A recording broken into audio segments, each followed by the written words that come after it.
Ladies and gentlemen, Shreveport City Council now is called to order.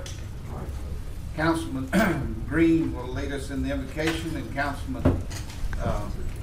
Nicholson will lead us in the Pledge of Allegiance. Thank you, Lord, for this day, and thank you for another opportunity. And Lord, we ask that you'd come in this meeting and let us operate this meeting in a Christ-like manner. Lord, we thank you for what you've done, and we praise you in advance for what you're going to do. Lord, we ask that you would just continue to protect us and cover our city. And Lord, we love you today. We praise you today. We bless your name. In Jesus' name we pray. Amen. Amen. Please face the flag and join me in the pledge. I pledge Allegiance to the flag of the United States of America and to the republic for which it stands, one nation, under God, indivisible, with liberty and justice for all. Madam Clerk, will you please call the roll? Councilwoman Tyson. Present. Councilwoman Fuller. Present. Councilman Nicholson. Present. Councilman Butcher. Here. Councilman Porter. Here. Councilman Green. I'm here. And Councilman Bowles. Is there a motion? So moved, Mr. Chair. The minutes of the City Council meeting of April 13th. Motion by Councilman Green, second by Councilwoman Taylor. Did I get that right? Any discussion? Then let us vote, please.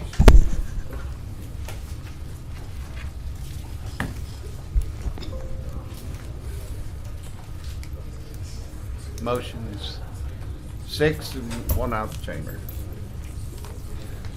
All right, at this time, I'd like to ask is Miss Myrna Chase in the audience. Myrna, would you please come forward as my guest? Miss Chase is with FEMA, and I've asked her to come and just say good afternoon to the city and welcome her here.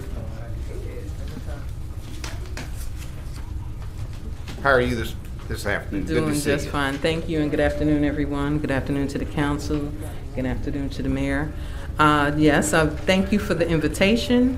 I've been assigned as the point of contact or liaison to the government of the city of Shreveport to represent any concerns or questions you have with FEMA. So I've emailed everyone, and so you should have my contact information. Feel free to respond to that email. I have whatever information you need regarding the winter storms. That's our focus right now. So the deadline is May 10th, so if your constituents need to register, you need to have them go to our website, or we also have our 800 number to register, and that information was also provided. Thank you. Ms. Chase, thank you. I received your email, and I will call you tomorrow for sure. Absolutely. I'm available for one-on-one meetings. She's going to be here Okay. in the chamber after the meeting. Anyone like to meet with her and have any questions concerning FEMA, Mr. Chair. feel free to do so. And I thank you for coming today. You're okay? welcome, sir, and thank you for inviting me. Okay, there's nobody else is on the board at this time in the council. I have a guest. Okay, Councilman Green. Mr. Chair, I'd like, I believe my guest is here, Chief Sheriff Prater. Yeah, come on up, Sheriff. Danielle, would you read the legislation? Resolution 57, a resolution to thank Sheriff Steve Prater for his service in Caddo Parish. Whereas in 1973, Steve Prater became a Shreveport police officer, and in 1990 was named Chief of Police. In 1999, he stepped down as Chief of Police to run for Sheriff of Caddo Parish.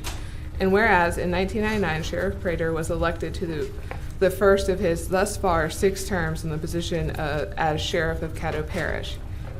And whereas, upon taking office, Sheriff Prater introduced community-oriented policing, developed a network of volunteer programs, opened the first centers to deal with juvenile truancy, including a temporary holding facility, supported the drug abuse resistance education program in public schools, established bicycle patrols, neighborhood watch teams, a drug interdiction unit, and developed a work release program for inmates at the Caddo Correctional Center. And whereas Sheriff Prater is a member of the Louisiana Sheriff's Association, Cops for Christ, and the International Association of Chiefs of Police. He was named in 2008 to the Louisiana Commission on Law Enforcement and Administration of Criminal Justice. He is also active in the Louisiana State Fair Board, the LSUS Foundation, and the Norwela Council of the Boy Scouts of America. And whereas Sheriff Prater was instrumental in the establishment of Safety Town located near the South Park Summer Grove Baptist Church. It teaches children how to avoid danger and how to protect their own safety. In 2014, he launched a program to train children between 8 and 12 years of age in gun safety. The course is taught at a gun safety camp sponsored by the Sheriff's Department. And whereas on July 1, 2014, Sheriff Prater took on the role of the Caddo Office of Homeland Security and Emergency Preparedness, a state agency responsible for disaster and emergency preparedness and response efforts. Previously, Caddo and Bossier parishes had operated a mutual Homeland Security office, but Bossier Parish elected to establish its own facility. The Sheriff's Office funds the Homeland Security Office for Caddo Parish.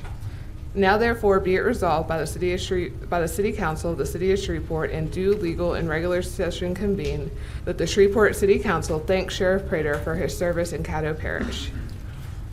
Sheriff, I'd just like to say thank you for your service, man. You were here when I first came on the council back then. You were a great public servant. You were a friend, and I just thank you for all of your work and all of the humility that you carry along with doing your work. I just want to say thank you. The mic is yours, and after which I have a presentation for you. Well, thank you. That means a lot to me, and it's kind of uncomfortable to listen to all that good stuff about you. I'd be, it's more comfortable for me to be down here toe-to-toe with somebody or something, and but I appreciate all that, appreciate the recognition, but I'd be not me if I didn't say that it's because of the men and women of the Shreveport Police Department at that time and the Caddo Parish Sheriff's Office for the last 20 years that I've been successful and been blessed, and it's because of God who put me in this position. I feel called to do this, and I thank you very much for this recognition. It's a long, and maybe since Councilwoman Fuller was not in here, you could read that again, maybe. I'm sorry, Sheriff. I'll go back and watch the replay on the video.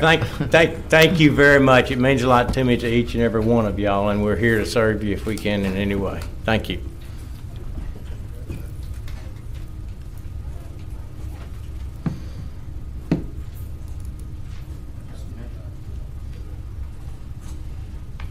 Sheriff. I'll wear my mask even though I have had my shots, and I Sheriff. encourage everybody to get them. Sheriff Prater, Yes. thank you for assisting with that drag racing. Oh, you're welcome. We still got more to do, but we'll take care of some more of it. Sheriff, Oh. get somebody to take a picture.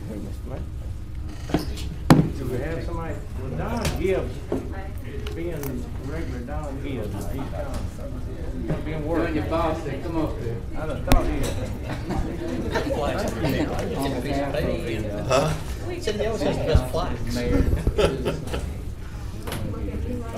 Councilman Bowman, where's your pink? Where's your pink? Y'all coordinate? Not the army stand. Thank you very much, Mr. Thank Mayor. you. Thank you, man. Thank y'all God very bless you, much. bro. All right. Appreciate everything you've always done. Thank you again. I got both my shots. Good. Me too. How about I get you shot? Okay. Is any other?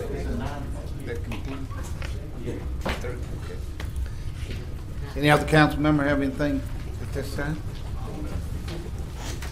Mayor Perkins, it's your turn.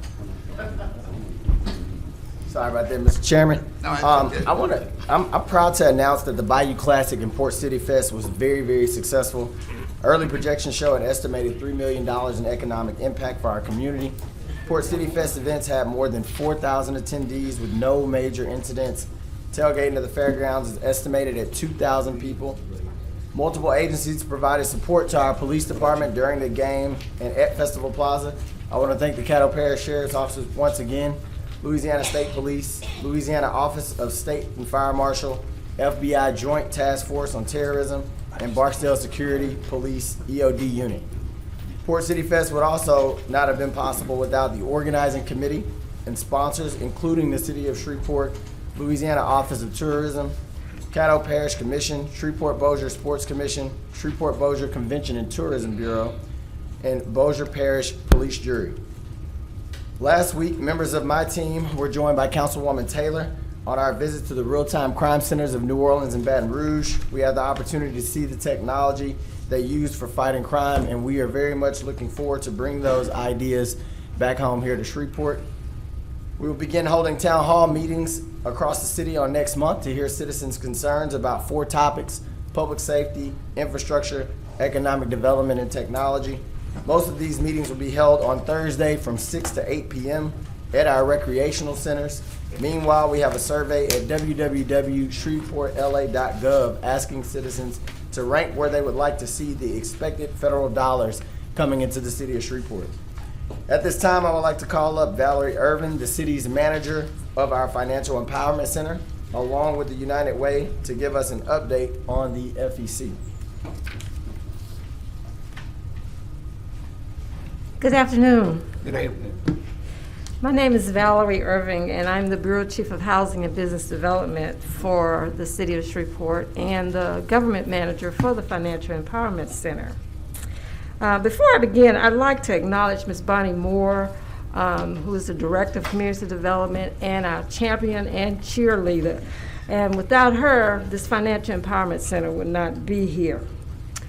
We are truly excited about having established the Financial Empowerment Center in Shreveport in conjunction with United Way and Cities for Financial Empowerment and other local partners.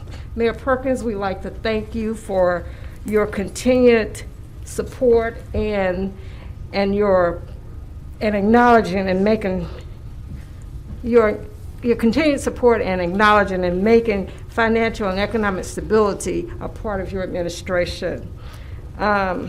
So many of our citizens are challenged with financial instability and struggle just to simply make ends meet. And the Financial Empowerment Center has helped so many low and moderate income citizens in the Shreveport area with professional, intensive, one-on-one counseling and coaching. And the outcomes for this year were outstanding. And we have United Way to thank for that. And we are so proud of our partnership with United Way and Cities for Financial Empowerment. United Way was one of 3 proposals that was submitted to us as the nonprofit manager of the Financial Empowerment Center. And out of those proposals, we found that they had effectively engaged citizens. They managed many financial stability programs, and they had capacity, they had longevity, and most importantly, they have extensive experience with financial stability. So without further ado, it is my pleasure to introduce to you Mr. Bruce Wilson and Ms. Rashida Dawson from United Way. Thank you, Ms. Valerie. It is good to be here. Mayor Perkins, thank you so much for your championing, that's not the right word, but anyway, standing up for the people who are hardworking, but yet can't quite get over the hump financially. We know that if people are going to be raised out of living paycheck to paycheck, financial stability has to be established. We spent millions of dollars in this community on helping quote unquote poor people. And guess what? We hadn't made a lot of progress. But what we have done through the Financial Empowerment Center, and you're going to hear a report about it, we have made progress. This is the literal example of not giving somebody a fish to eat for a day, but teaching them how to fish, and not only how to bass fish, but how to brim fish, how to white perch fish. It's teaching them, giving them the tools to become successful.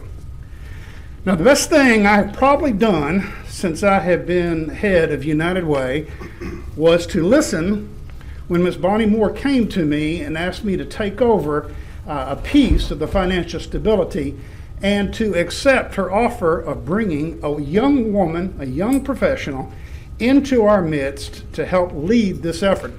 And that is Rashida Dawson. And I'm going to let her tell you the good news. All right. I want my applause. go. Aw, y'all know y'all love me. But I can't do it with this mask on right now. I am fully vaccinated. And we're going to go ahead and put our presentation on the screen. So it has been a journey to be able to present the Shreveport Financial Empowerment Center to everyone that is in this room and that's around this horseshoe. We launched this program in a global pandemic on May 18th of 2020. It was crazy during that time because we were actually supposed to launch in April, but then we got a phone call, or we saw a nice little press conference from Cattle Parish School Board with Dr. Gorey that said we're gonna have to close the schools because of the pandemic.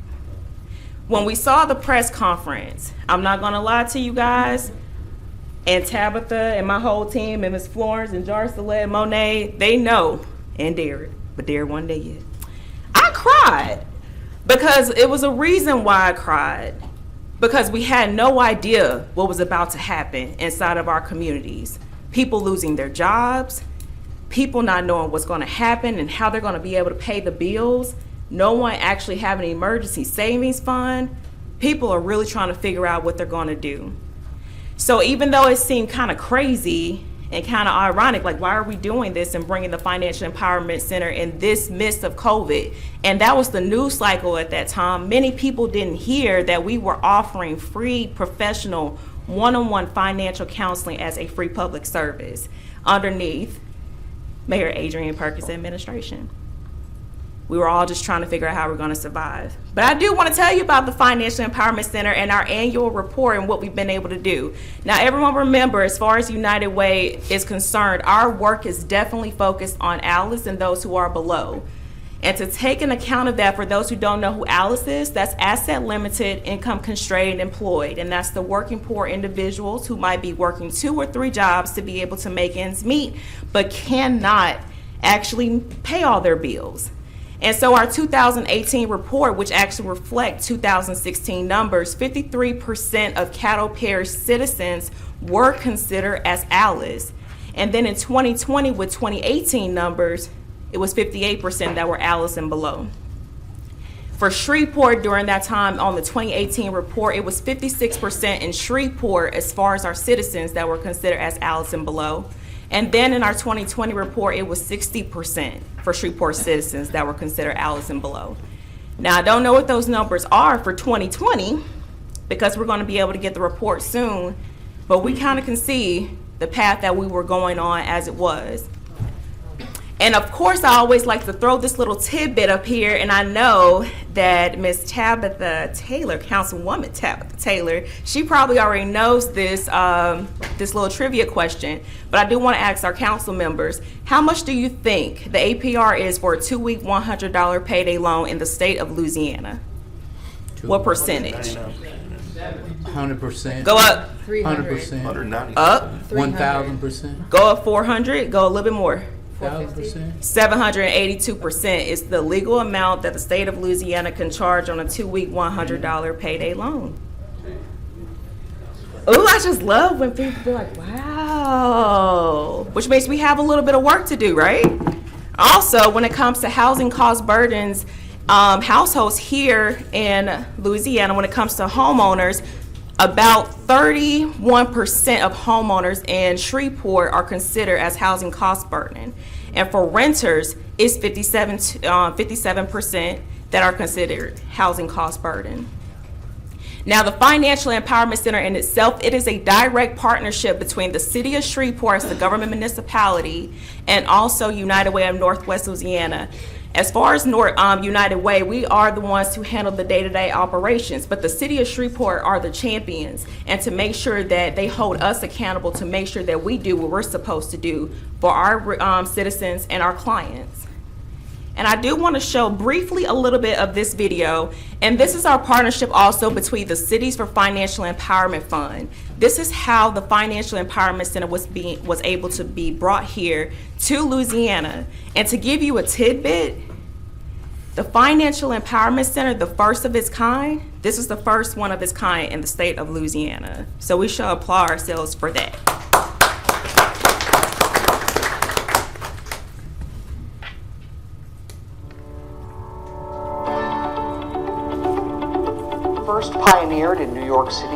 2008, under the administration of Mayor Michael Bloomberg, the Cities for Financial Empowerment Fund is now working in dozens of cities across the country to launch financial empowerment centers, which offer free one-on-one professional financial counseling as a public service. Clients, they benefit from one-on-one counseling because the session is tailored to their needs. For example, we have clients that come in with budgeting problems. Others might have credit problems, or maybe both. One-on-one financial counseling gives the client that opportunity to address only their issues. What's been helpful for me is pretty much all of the resources that have been offered. The trainings that we get, just being able to talk to other counselors in other states and sharing that information, the experiences that they have. For the city of Lansing to support the FEC program, it's huge because a lot of clients in our area look to the mayor and they look for information. And when the mayor is supporting us and backing us, they don't feel that they're going to another program or agency that is going to be fraud or trying to scam them. Financial counseling can fit into social services. Well, first of all, because we're actually located in a social services building. One of our counselors goes to our social services building once a week, and so they do a lot of referring back and forth to her from caseworkers, so it fits in smoothly. Tracking data is incredibly important for this whole program. The quality of financial counseling prior to this moment in time has been incredibly varied, incredibly suspect. The fact that the individual counselor and organization is being held accountable is huge in terms of where dollars should be appropriately be invested. The Financial Empowerment Center collects a lot of data to track client financial success, which is important on a couple of levels. Of course, it's really important for the clients to be able to see ongoing how much progress they're making. Then on the other hand, it's a great opportunity to prove to the rest of the community the value of the services.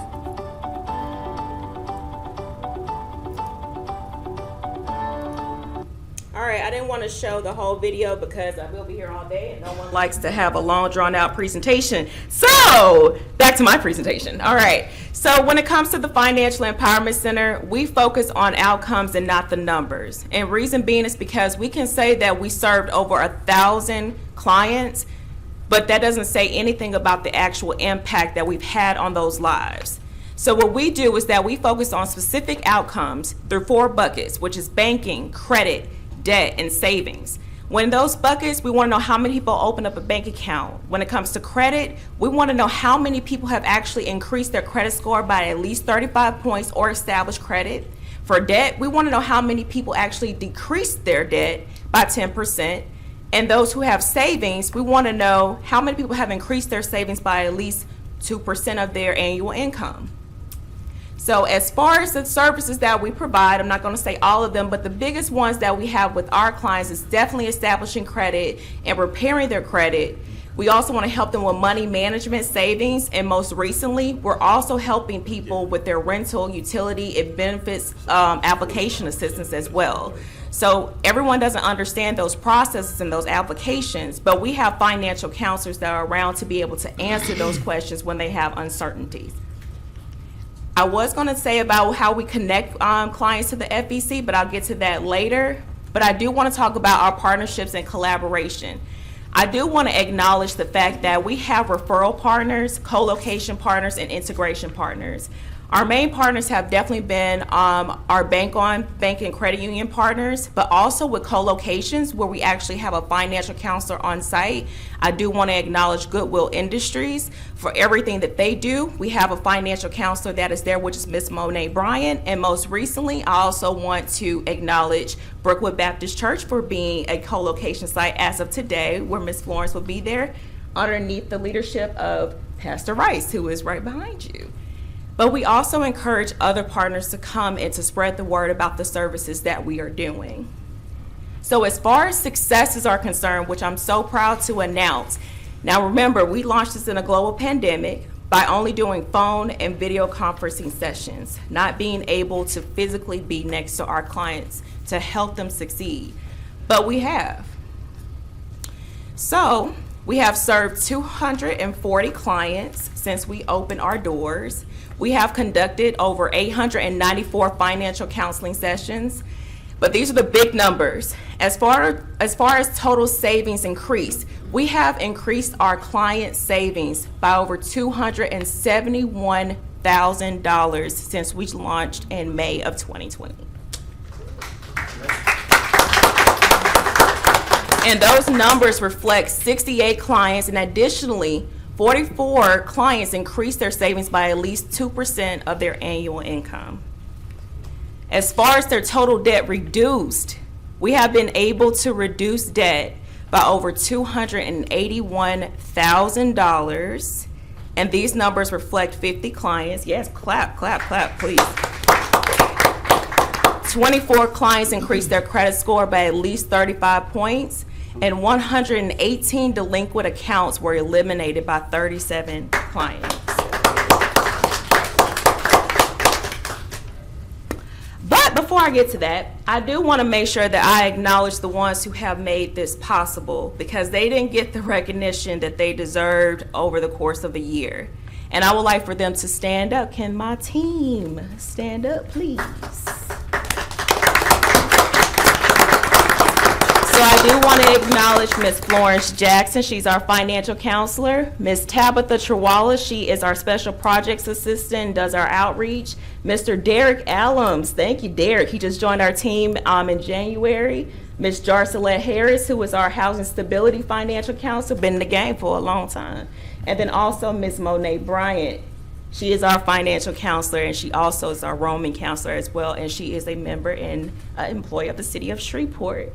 And I just want you all to give them a big round of applause for all they do. And without further ado, and also last but not least, I want to be like Snoop Dogg. I want to thank me. Any questions? Mr. Chairman. Yes, Oh, excuse me, Councilman.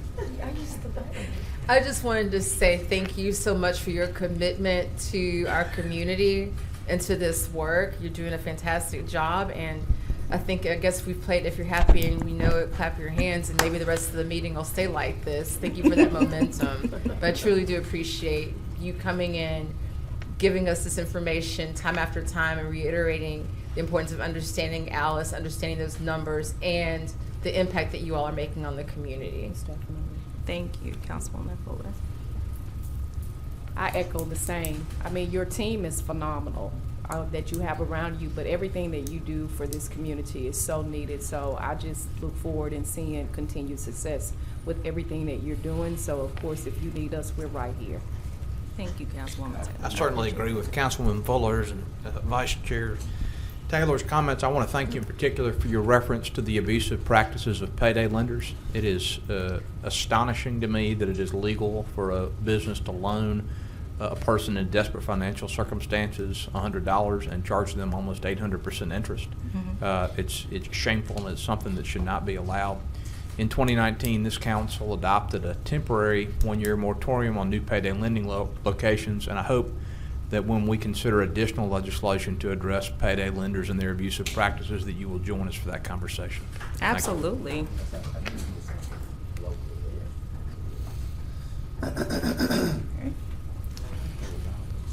I wouldn't know what else to say. They done said enough, so I can't do nothing but applaud you and those that are working with you. And I think that's why they try to jump and go first, because they want to take all the credit for saying something nice. So I just echo their statements and thank you for all that you do.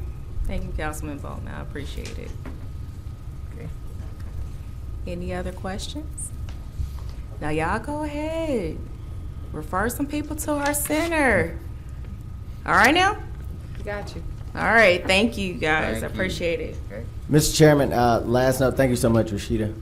Last note, the governor just announced that the statewide mask mandate would be lifted effective tomorrow. I look forward to speaking to council. We have a citywide ordinance that's in place about what it looks like going forward in its enforcement, so that we can notify the citizens of Shreveport. That's all I have, Mr. Chairman. Okay. Mr. Chairman, I'd like to recognize Pastor David Rice of the Brookwood Baptist Church. Sir, please.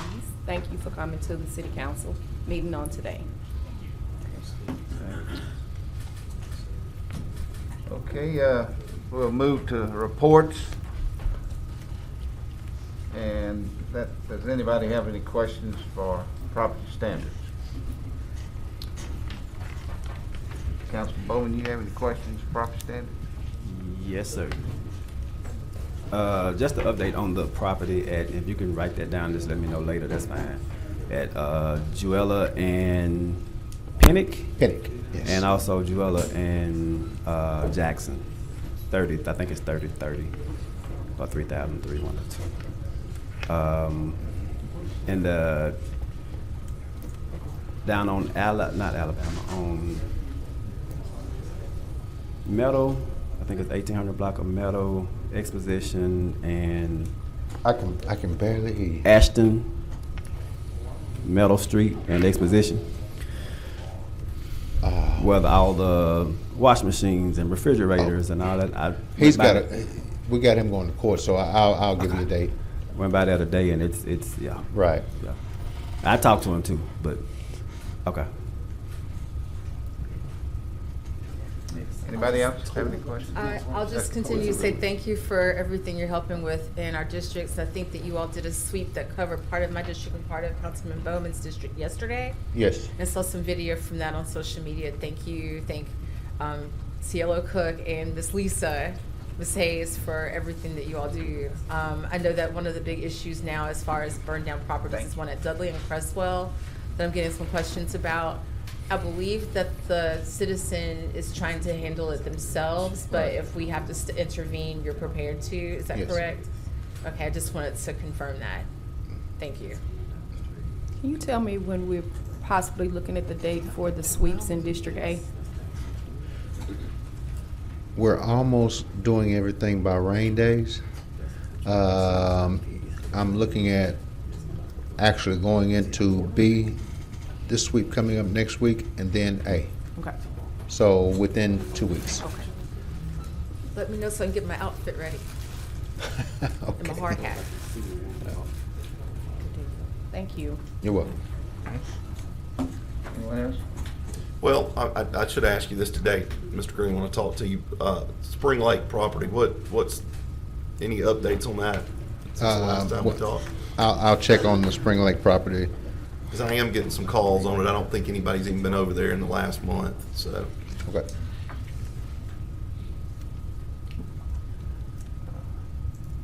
Anything good?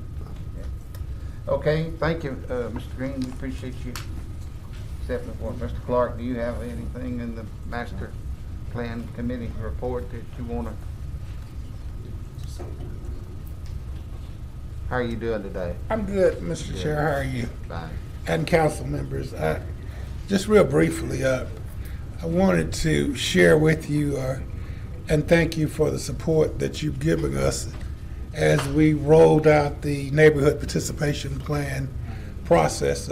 We think it's been it was part of some of the things that we wanted to do in reference to community engagement. And we think that the neighborhood participation plan has been extremely successful in educating the public to development that's coming to neighborhoods, giving them an opportunity to make suggestions for improvements that could be given to development, and overall just getting a better understanding of exactly what's coming to their neighborhoods. We are still getting even more involved with our neighborhood plan development. We're working in conjunction with community development. We have 2 phases going on. We found that we could divide it up if we work closely with community development, and with community development doing neighborhood plans in the inner city neighborhoods, and using our community planners to do neighborhood plans in other neighborhoods with homeowners association and et cetera. As the year progresses, we will give you a much more in-depth report on the success that we're having. As you probably know, or you'll be hearing, we're in the process dealing with the implications of House Bill 697, I think, Act 294, which was done in 2020 that basically took the metropolitan planning limits and erased the lines beyond the city limits of Shreveport. We have been in discussions with the parish of Caddo, and we're talking with the city attorney's office and the MPC attorney, trying to understand the implications, if any. Initially, we were advised that there were no implications to the city of Shreveport as a result of this legislation. It was just primarily legislation removing the parish of Caddo from the under the planning and zoning auspices of the Metropolitan Planning Commission. As we find out more, we will share that with you. We are in contact with the parish of Caddo. They have set up a citizen advisory committee, and they are making a determination as we speak as to whether or not they would like to reestablish relationships with the Metropolitan Planning Commission, or if they would like to set up an office within the parish of Caddo. As you all know, each entity had that opportunity. The city of Shreveport had that opportunity, and the parish of Caddo had that opportunity that at any time they could withdraw and establish their own planning and zoning offices. But I will let you know where we, as we travel through that process, because we are very interested in maintaining relationships with both the city of Shreveport and the parish of Caddo. We feel very strongly that there should be a connection and a relationship between the largest city in the parish of Caddo and the parish government of Caddo. So we are promoting that idea to the best that we can. Any support and assistance that you can provide to us will be greatly appreciated. If you have any questions, I've been experiencing the implications of polling and everything, so if you have any questions, I'll be more than happy to answer them. Any questions? I think we. Oh, I'm sorry, yeah. Y'all, I'm still up on my board. Ms. Taylor. Okay, Ms. Taylor. I've got something, Chairman. When does this take effect? Isn't it like a year from now, the new law? The official legislation becomes active January 1, 2022. My concern that I've voiced to our legislative delegation about this is my district, I think probably along with Councilwoman Taylor and Councilman Bowman's district, we intermingle a lot with the parish, and I'm concerned, and I hope that the administration and the MPC will work with the parish, because I do think that the city needs some type of protection for what could go on in areas outside the city limits that might be adjacent to the city. And I strongly disagreed with this legislation and pushed that towards our legislative delegation to pretty much a deaf ear. But I think time's ticking away, and I'll be honest with you, I live in the city limits, and I'm less than 500 yards from the parish. Unless it concerns me of what could go in some areas. So whatever support you need from me, or I'm sure the administration is the same way. We really need to see if we can work with the parish to come up. I guess my biggest deal, I heard at one point they may want to contract with us to do it. I don't really understand the reason for getting out if you're going to contract with us. So I don't know. And I'm not saying 5 miles outside the city that you can't have horses or anything. I know I'll probably get emails about that, but I just think that whenever you're adjacent to the city, and when I mean adjacent, I mean very, very close, that we do have a stake in that. So whatever I can do to help you, let me know. And I agree totally with you. I think that the initial legislation did far more than the intent was. I think it was some frustration that led to the development of House Bill 697. I don't think any of us really realized the overall implications of the legislation. And at some points we thought it would possibly go away, but it is my appreciation, and I can't speak for the parish, but it is my appreciation that the parish is very interested, because one of the results of House Bill 697 is now they're required to do parish-wide zoning instead of a 5-mile planning limit. So I think they're very interested in having a relationship with the Metropolitan Planning Commission as it relates to the city of Shreveport. We're just trying to figure out now what that relationship consists of, and if they're still desiring to do so, I think we can build something. I never looked at spilled milk and wine about it. I think we can build something much stronger going forward if we focus on doing something much stronger and building something that establishes unity instead of continuing the friction and fraction between the city and the parish. I'm in agreement with Councilman Butcher as well, because I think that's a huge issue that would definitely affect our districts, especially how our districts border, especially mine in A, because literally what some people don't even understand, like when I get calls about Lakeshore Drive, I have to tell them that's in the parish, this part, that's not the city. And so you would run into those particular issues, so you have my support in that area too. And I hope that it is a joint effort in us working together as it relates to that. And you're absolutely right. There are all kind of pockets within inside the city limits of Shreveport that are outside their parish properties that requires us to administer zoning and planning laws.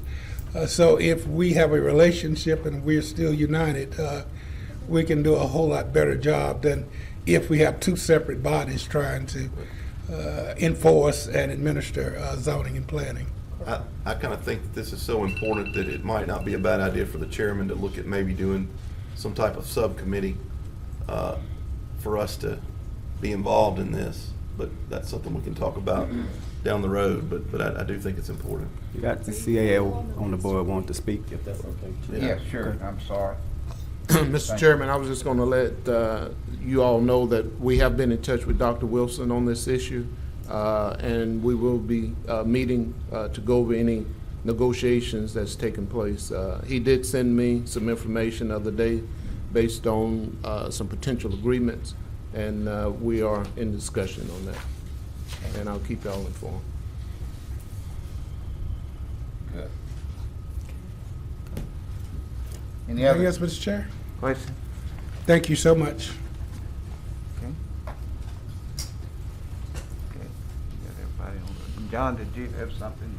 You on the board? Well, Mr. Chairman, I'm on the board from a previous matter, but I will make the comment that I agree with our colleagues, and I also think that this separation of planning function that the state legislature has attempted to impose on us is all the more reason for us to carefully consider annexing parts of the parish that are either within the city altogether or are surrounded on two or more sides by the city. We have holes that ought to be filled for planning purposes. Thank you. All right, everybody get their budget financial report. There's no public hearing. Madam Clerk, is there any legislation to be added today?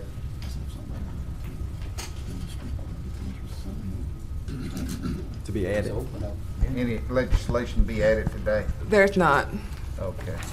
And we have the following public comments, and the Vice Chair will control the time. Of the following public comments, as I call your name, please come to the front, and you have 3 minutes to speak. State your name and your address. Rodriguez Hayes.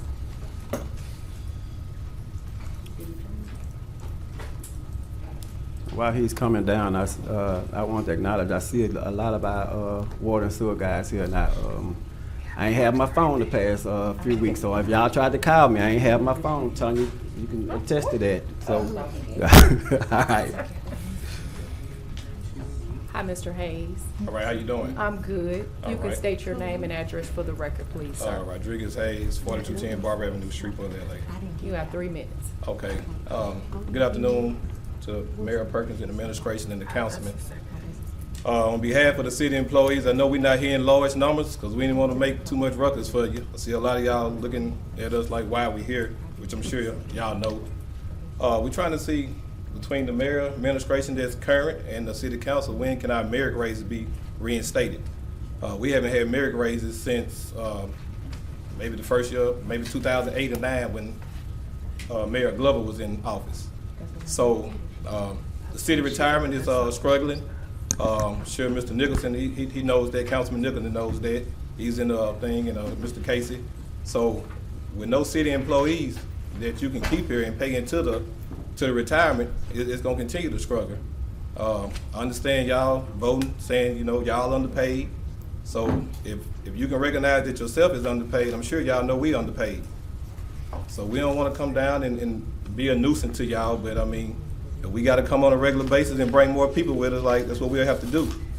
But at some type of point, we gotta be recognized. I mean, during this ice storm, I ain't see too many councilmen out there working and fixing stuff, but it was emails and phone calls being out. I know the mayor was out, Mr. Bowman was out, but them leaks and y'all didn't get water back to y'all homes. The city of Shreveport didn't without us. And that's true. That's a true statement. I got an email right now from Mr. Nicholson over on, I think, Jordan and Gilbert about the leak in the street. Okay, we're aware of that. It's coming from around the corner, but we're gonna take care of it. We can only do so much. We shorthanded. Like, we are shorthanded. I know y'all get phone calls from the district that y'all represent, but we are shorthanded. The trash department, the whole city piling up. I just spoke with Mr. Bowman about it. I mean, not just my neighborhood. I'm sure a lot of y'all neighborhoods piling up. Y'all ought to be tired of the phone calls as well. But I mean, until we can get some money and be paid right, I mean, y'all, the police department, they underpaid. Trash department underpaid. All city workers underpaid. Y'all underpaid. So if you can find money in the budget to give y'all a raise, I think it's some type of way we can get merit raises reinstated. I mean, giving us a little 2% every 8 years, like, man, that's hurtful. I've been with the city finna be 20 years in August. I'll be here 20 years. 13 years, I ain't have a raise. 13 at the same pay. 13 years, that's how we've been at the same pay. So I appreciate the little things that we like to see the pay that did come through. I appreciate that, but it's bigger than that. Like, we're gonna have to continue to like improve. If y'all want the city to improve and things to be better, the same way the police department saying that they need more money to do a better job. I mean, we doing a good job. It might not be to a lot of people's standards, but we can only do what we got with who we have. So I know I'm got about 3 minutes, but I really would appreciate y'all, and we would too, if y'all could put our merit raises back into the budget. And I know it should be coming up soon. All right, thank you. Mr. Chair. Mr. Hayes. Before you go, sir. Okay.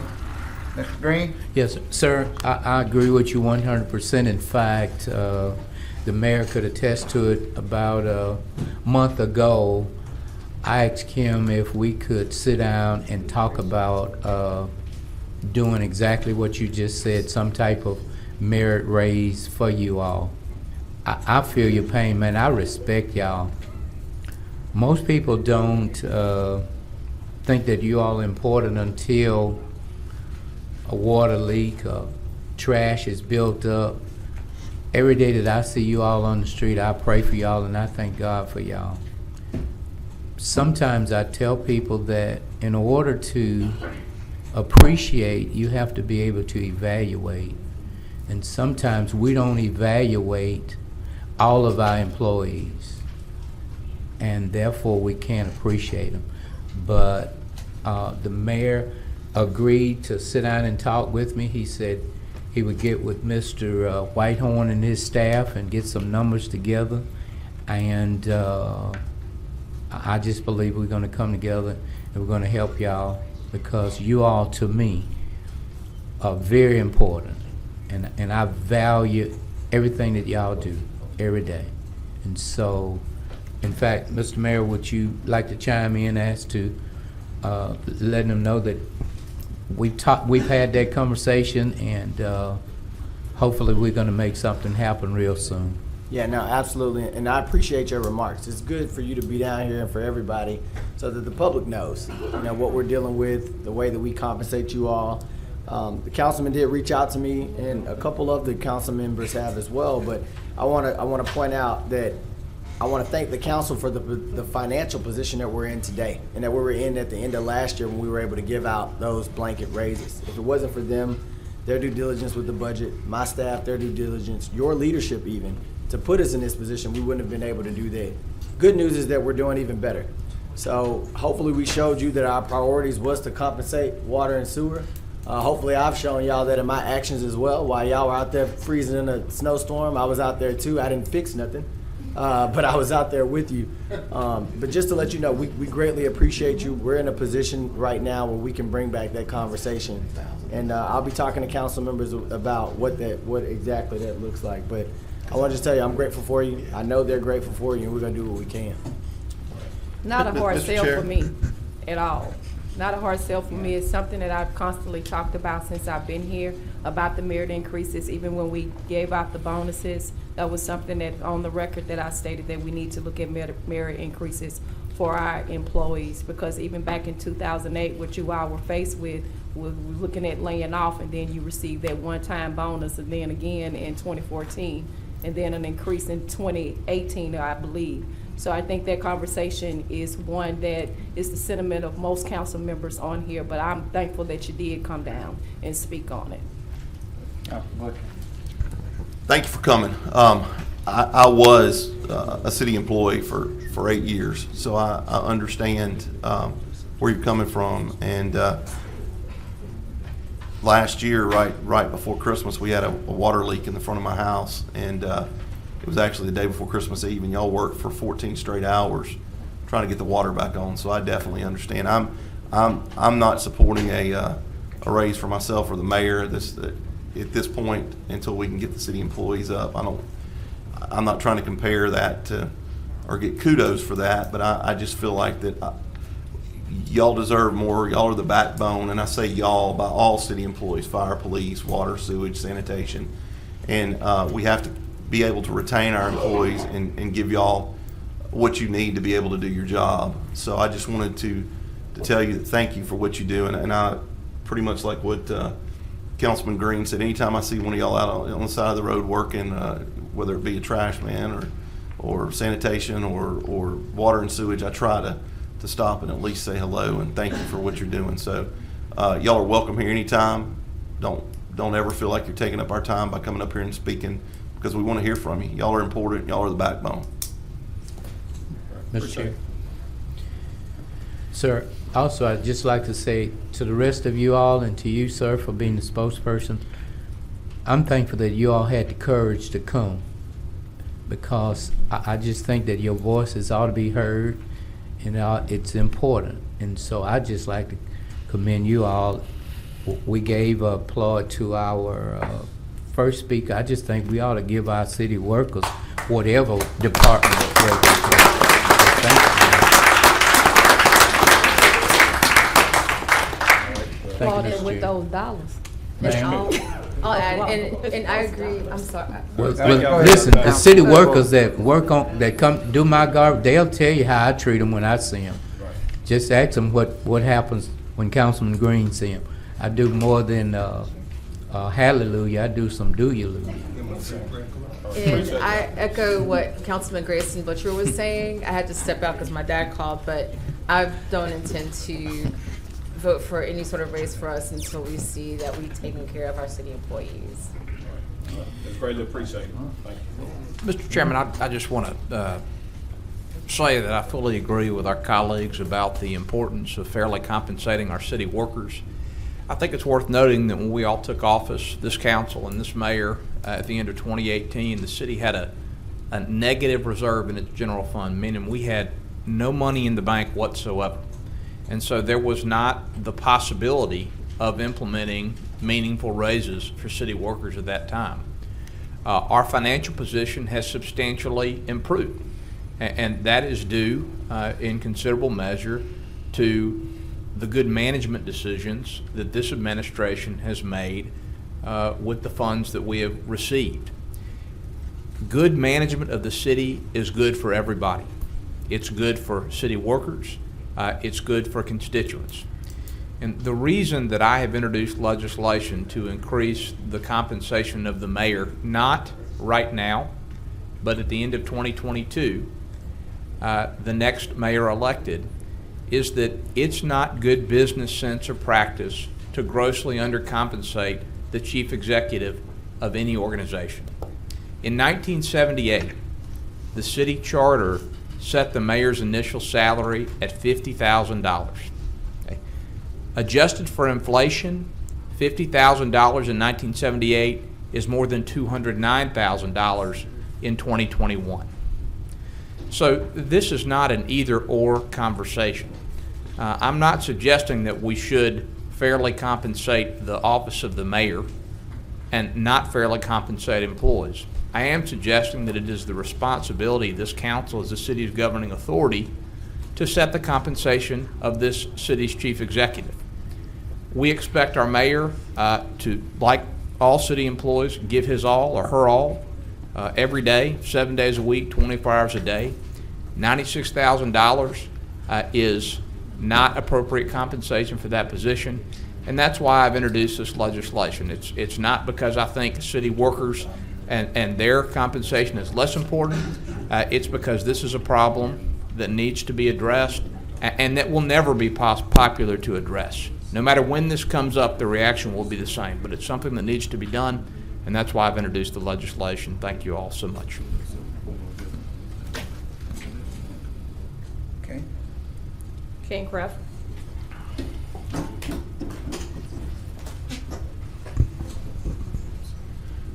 Thank you, Madam Vice Chairman.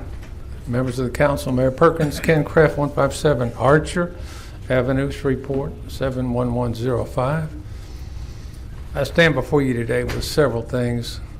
One little housekeeping thing. It irritates me when I go to the website and in the center of the page I see 2019 summer internship program. I asked last year to have it removed. It's still there. Oh, it was there this morning at 10:48 when I looked at it. 2019 was 2 years ago. We might have a 21 internship program, but have IT get rid of it or change 19 to 21. And I like the fact that y'all are going to give a raise. I support the raise for the mayor. His salary is about 36% of that of the school superintendent, who I think is overpaid, by the way. I think that's way too much.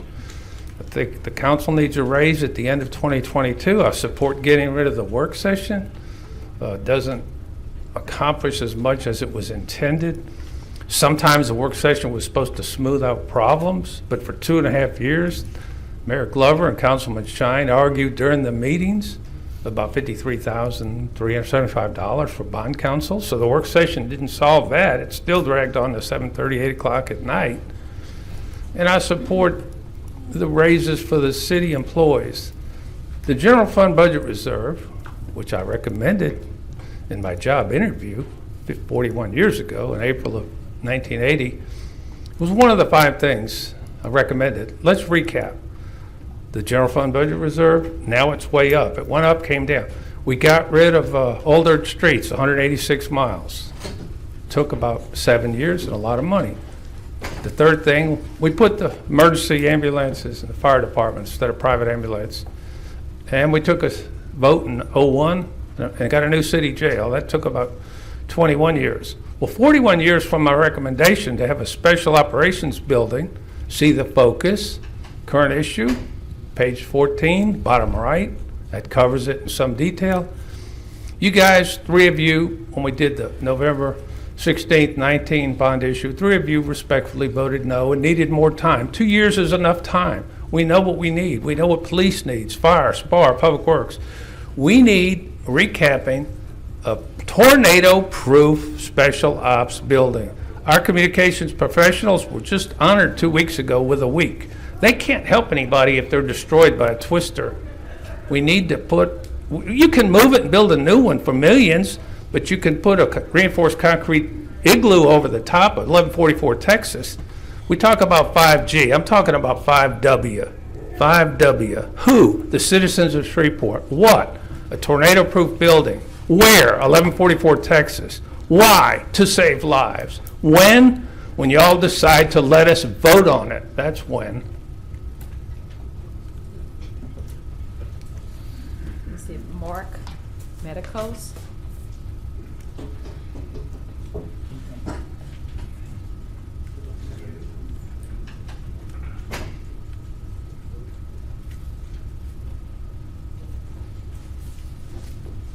I'm sorry, would you pronounce your last name?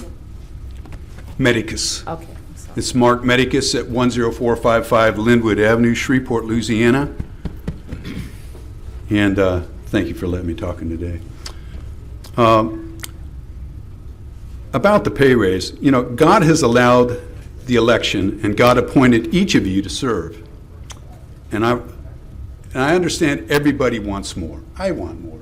Everybody wants more. That's just part of life. But we got to sit down and look at a few things. My numbers are a little bit dated because of, I'm taking off the year 2019.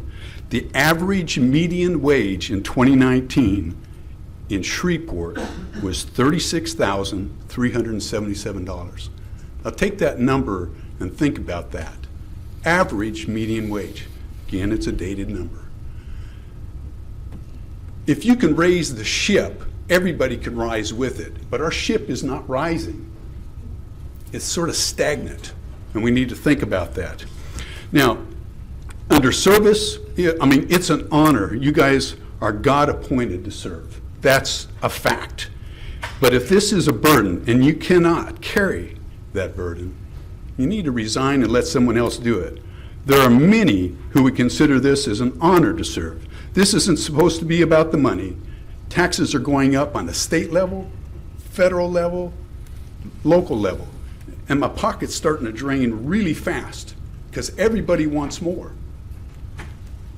But how much more can you take? It's killing us. Now, the next consideration is under Ordinance 54. Know this, I mean, you can put a policeman on every block of this city, every block. Crime will not decrease. The problem is a heart issue. We have a large community that is church going, and our responsibility is to go out and reach and touch the hearts of those people. This large community of our churches, we're to share His way and His truth, not ours, to change those hearts. That being said, the last time we checked, the state of Louisiana has not separated the castle. And what I mean by that is the home and the automobile are the castle. They haven't separated that yet. So when you consider this, in which both are considered your home, when you consider this, while we try to legislate this simple criminal storage application for the automobile, in your home, the car would now become your home proper. Keep that in mind. This is in state, not anything beside that. So keep in mind when you do this, you're talking about the home proper, not just the home in the car, but the home proper. You're saying if I have a gun in my home, period, you're legislating saying that is a criminal act if I don't lock my house. Mr. Mark, your Yes. time is up, sir. All right. Thank you so much for your time. Edward Brown.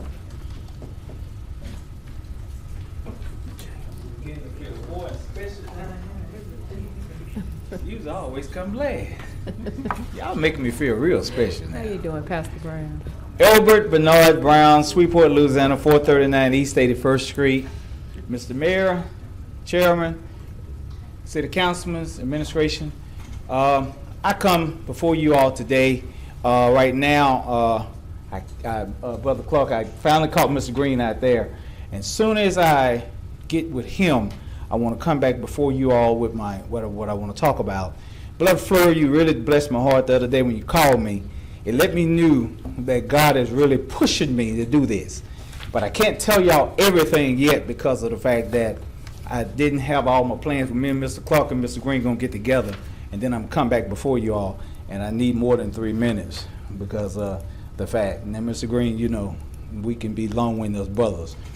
But I want to thank you all so much for that. Like I said, I can't talk everything I want to talk today because I don't have all my plans yet. One young man called me today, and he wanted to talk about the fact that he wanted to come with me, and he said he wanted to come before you all. We're talking about, I want to get before them and talk about the crime in the city. And I said, you can't blame this on them, because it has to be an individual have to make up their mind. When I walk the streets, everybody, I hear that music they listen to, that rock good music, that music that makes you want to hate and be violent. You have to really realize everybody want to blame it on everybody else except themselves. Like Adam wanted to blame it on Eve. Everybody has to take responsibility for their own thing. And I'm telling you all now, don't let nobody put that in your spirit to make you feel guilty about what's going on. Everybody has to be responsible for their own act. Me, you, everybody. It is a hard thing. Then, so we have to really realize the city of Shreveport, everybody want to blame everybody else for what's going on. Everybody has to take responsibility for this. Everybody. I have to take responsibility for myself.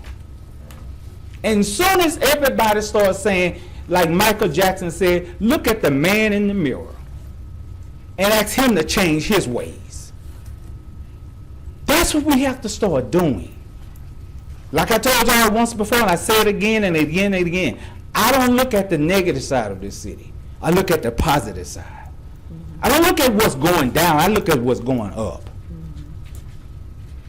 And that's what I'm trying to continue to tell these young men and people. Big because I care. And like I said, I would never come before you all and try to come here and criticize you all. Why? Because everybody has to be responsible for themselves. And that's the problem what we having going on around here. And soon as we start doing that, soon as we start realizing that I did this, I'm sorry. then Thank that's you, when Mr. we'll Brown. get this thing. Thank you, Pastor Brown. Mr. Chair. Yes. Pastor Pastor Brown. Brown. Councilman Green recognized. Pastor Brown. Yes. When you get ready to bring your presentation, let me know and I'll let you be my guest that day and you'll have more time. I will. All right. Thank you. Thank you. Marvin Muhammad.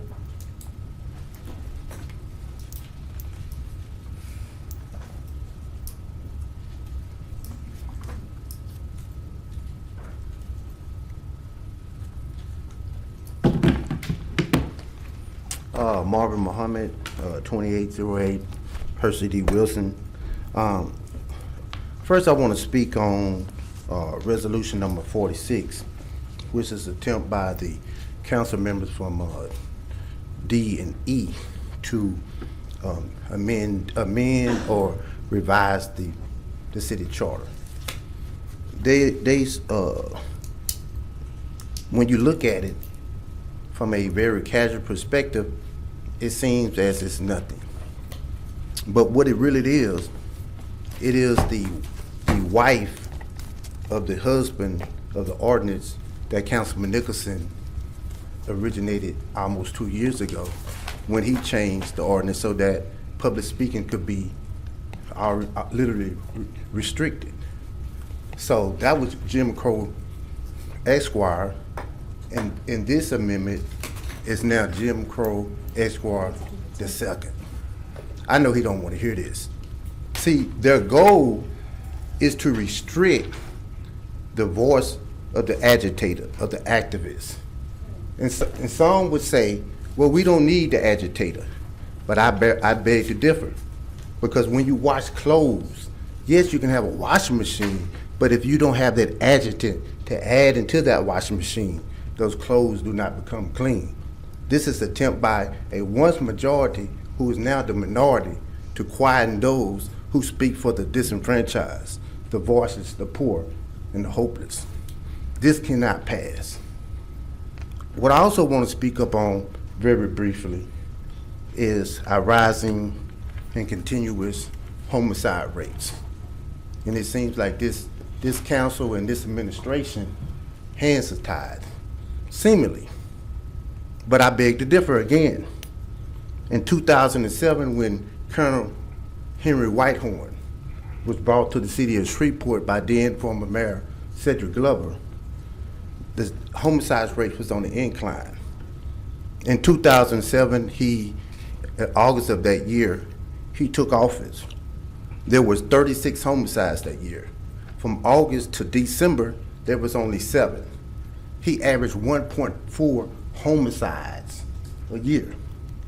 For the years 2008, 2009, and 2010, that homicide rate never went higher than 2.58. He left in 2010 to higher waters. Well, because of what he had put in place, that decline continued. In 2011 and in 2012, the homicide rate for the months averaged 1.41. Think over that for a minute.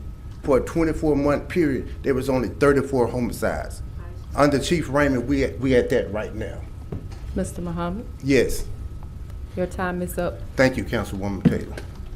Again, we repeat, we need a new police chief, someone that knows the business of Mr. combating Muhammad. crime. Thank you, sir. Will James?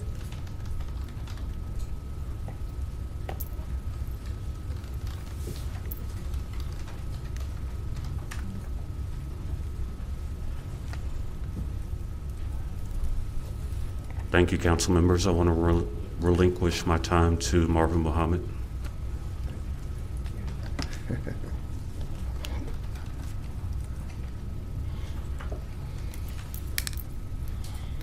Thank you, Mr. James.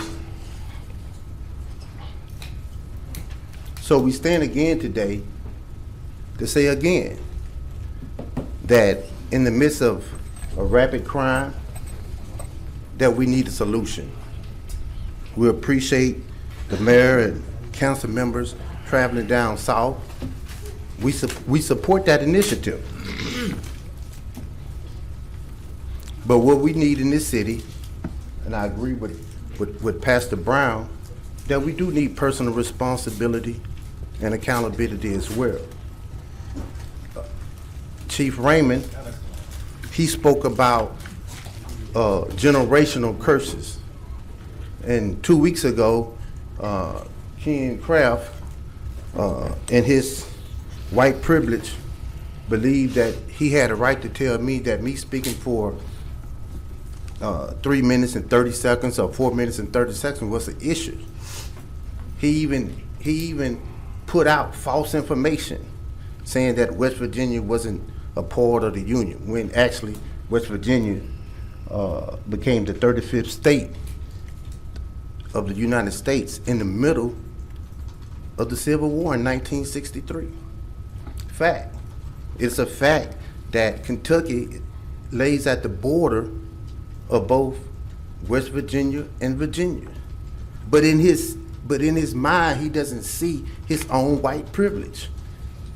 Going back to resolution number 46, that is what that is. At the root of that is to take the voice of the people away. The city worker was here today. How is it reasonably possible for their voices to be considered if there's no work session? How does the city council vet their concerns if there isn't a work session? Thank you. You're welcome. Jake Flukers.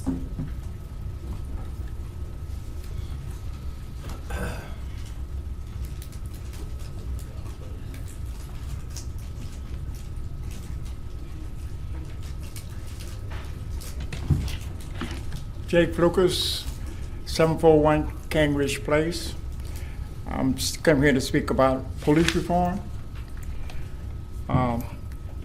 Last time I was here, I told you about I had 5 friends to die from this virus. 2 of them in particular I think about is that the last conversation we had is that they was afraid to get in their car and drive with police harassing them, disrespecting them. They spend their whole life being afraid of a privilege of driving around in America. The police reform, what I'm thinking about, is that every law enforcement in Shreveport will have a body cam. They will have a citizen review board that anyone who have a complaint about the police law enforcement, they'll go to the city review board, and they build it to find out and then investigate what happened. Also, last time I was here, I told you about Citizen Review Board and how that back in the 60s and the 70s that policemen will hire other policemen, and they're being trained by the policemen who were being disrespectful to black. And they continue doing it. But continue doing it. John, Councilman City John, last time I was here, you were saying that you experienced black men or black young men being given more time for marijuana than the white. This is something that you won't experience. What are you doing here? Where you going? Show me your paper. Get out of your car.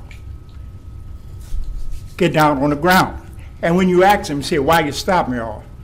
What did I do? It said, put your hand behind your back.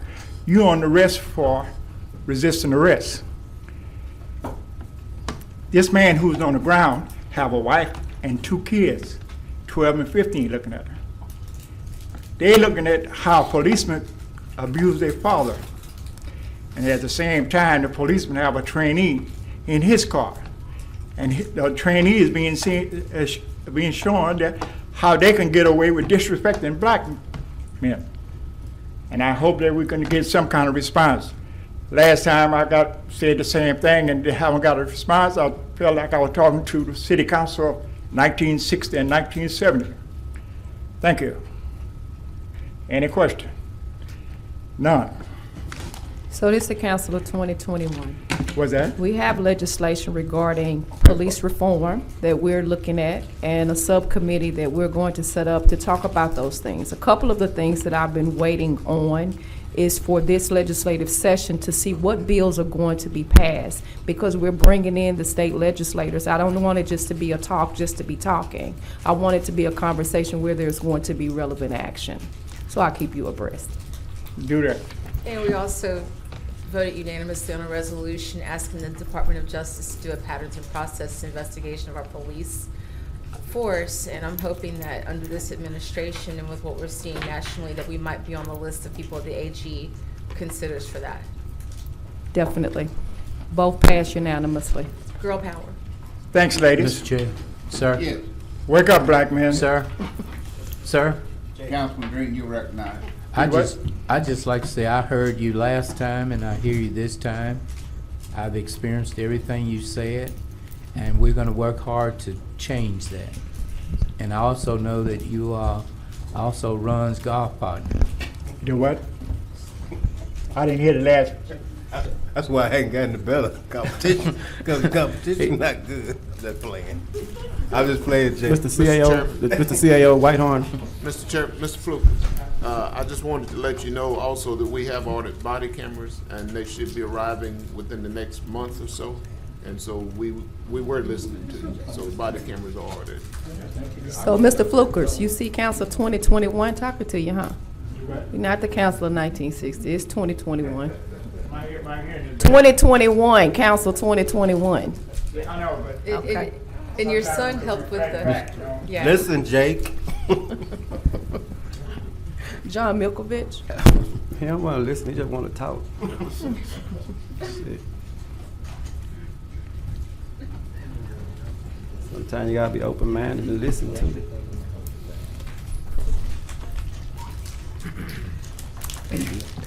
Mr. Mayor, Mr. Chairman, members of the council, John Milkovich, 11570 Timber Ridge. I thank Councilman Nicholson for his initiative and the motive behind it to potentially impose penalties on people that have loose weapons. However, while agreeing with your intention to take on this staggering problem of crime in Shreveport, I do respectfully oppose you on this point. And I would suggest this as a citizen. I've had my law practice in Shreveport for 34 years and been paying city taxes for at least that long. But I feel like instead of councilmen and women proposals which potentially criminalize law-abiding citizens, I think that we need to do our best to confront violent criminals. And I certainly don't mean to demean the efforts of all of you. I know that crime is on the front burner. But these are a few facts that I think are significant. In or about October of 20, Tobias Williams got arrested for a triple murder in Shreveport. Interestingly, he had been charged with 11 felonies in the 12 years before 2020, including in 2016 attempted second-degree, 2 counts of attempted second-degree murder involving a shooting that killed 1 and injured 2. So in other words, he'd been charged with 11 felonies in 12 years. Why was he on the streets in October of 2020 and in a place to murder 3 people in one night? According to statistics released by Wallet Hub, Shreveport, as of December 2020, ranks 154 out of 182 cities in public safety.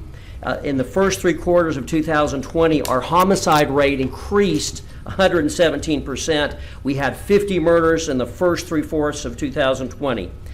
In July of 2020, Louisiana Voice reported that Louisiana had 61 violent crimes per 1,000 residents, placing our violent rate of violent crime higher than Baltimore, Detroit, Philadelphia, the District of Columbia, and Atlanta.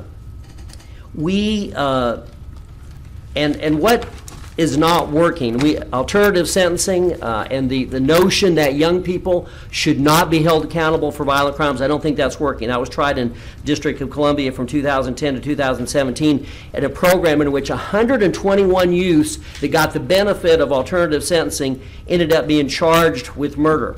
Our juvenile detention center is too small. Judge Young, several years ago, stated publicly in a published editorial that Caddo Parish maintains the smallest juvenile detention center of any southern metropolitan area, not per capita, the smallest, end quote.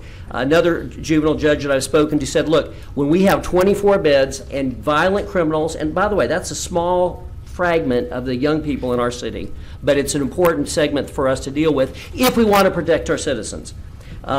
He stated, another juvenile judge that didn't want to be named said, look, I'm sorry? Mr. Mikulvich, I'm sorry? your time is up. Did you Okay. have a solution? I do oppose the resolution by Chairman Nicholson. With respect, I would like an additional moment or two to conclude my remarks, if the council would allow me to do that. But Mr. Mikulvich, let me, I'd like to ask you, you're a former member of the state senate and you're a lawyer who's practiced for decades in this community. Do you not think that gun owners should be required to secure dangerous weapons that are left in vehicles? Well, Councilman Nicholson, this is my problem. I think we're putting more constraints and legal requirements on law-abiding citizens who want to protect their families and community, and at the same time, and I have several solutions, we may not have time to get to them, but I believe we need to confront the violent crime element in Shreveport, which if you're out in the community, and I know that you are, I know all of you all are, from one end of the community to the other, across every demographic section, across every part of the city, every geographic part of the city, people are saying we have a horrible crime problem and people are getting out, and unfortunately good employers are not coming in.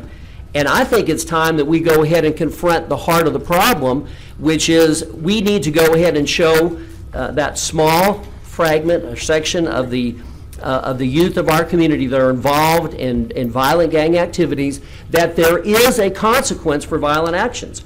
And when we've got a juvenile detention center with 24 beds, and we have, as you all know, we have the Cattle Correction Center, and I know that that's been brought up repeatedly, and I understand that the response has been, well, that there's not money enough between the city and the parish to run it.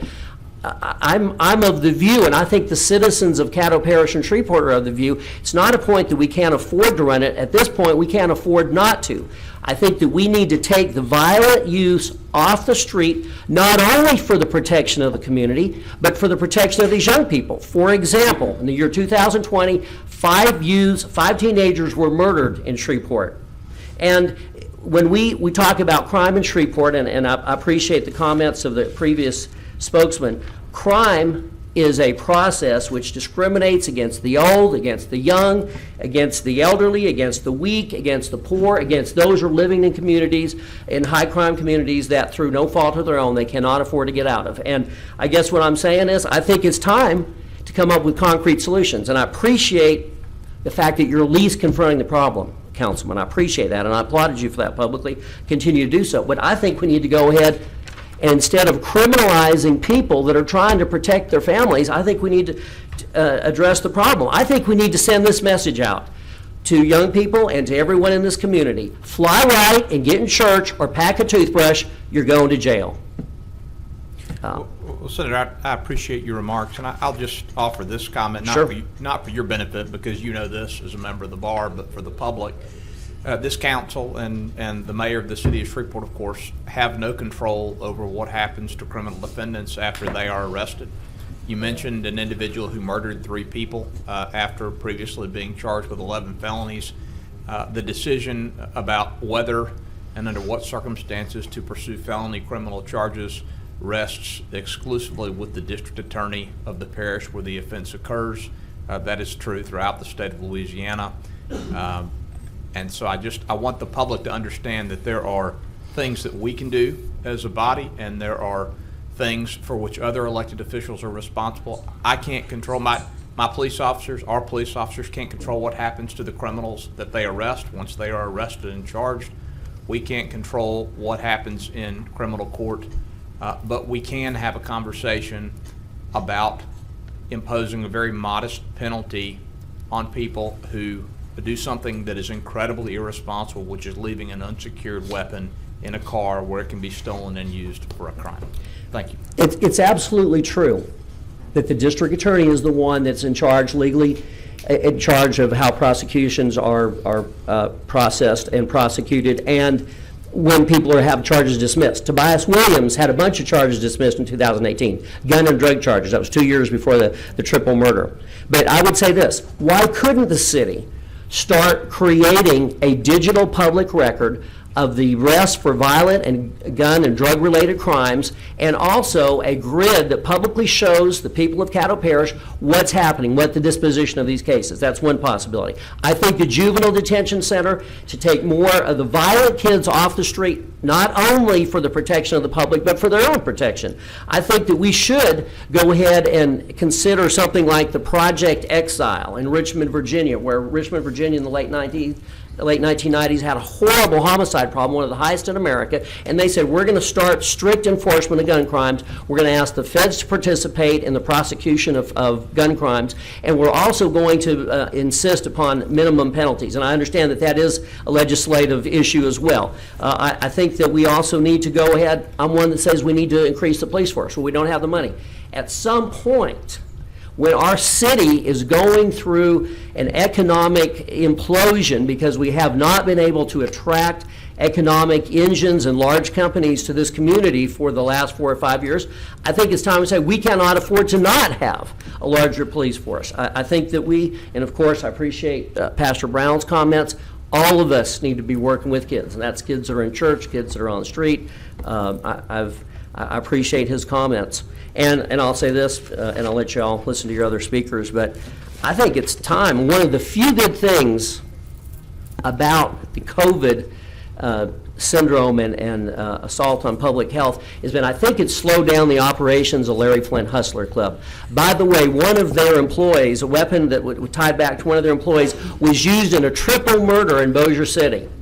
If I can suggest to you, Mr. Mayor, city councilmen and women, this institution in our city which degrades women and really is a black mark on this moral community, which, as Pastor Brown says, this is a city of churches, it's time to get rid of the strip club in downtown Shreveport that one of whose employees, the weapon of one of whose employees was linked to the triple homicide. Mr. Milkovich, you got to wrap it up now. Your time has expired.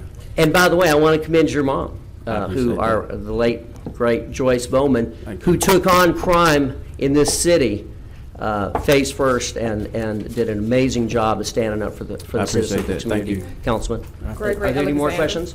No. Okay, thank you so much.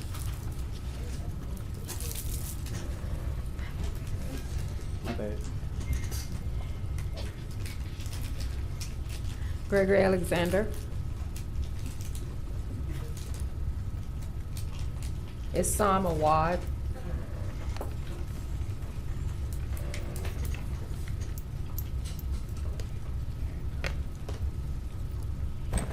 Awad, 9901 Petit Roux. I was here and I should be on the agenda for the appeal of Joel Investment. Sir K. Joel Investment. Appeal number 11. Can you speak up? Yeah, it's for the appeal. Joel Investment. Oh, So that's at the end of the meeting? That's towards the end of the meeting? Yeah. But your lawyer asked for a continuance. Ma'am? Your lawyer asked for a continuance. Yeah, he couldn't make it today, so he It's sent not me. going to be. It's not going to be taken up today. Not today? It's not going to be taken up today, and we'll make sure we contact your lawyer and give you proper notice because it will be on the agenda in 2 weeks. All right. All right. And no excuses this time. Sammy Mears.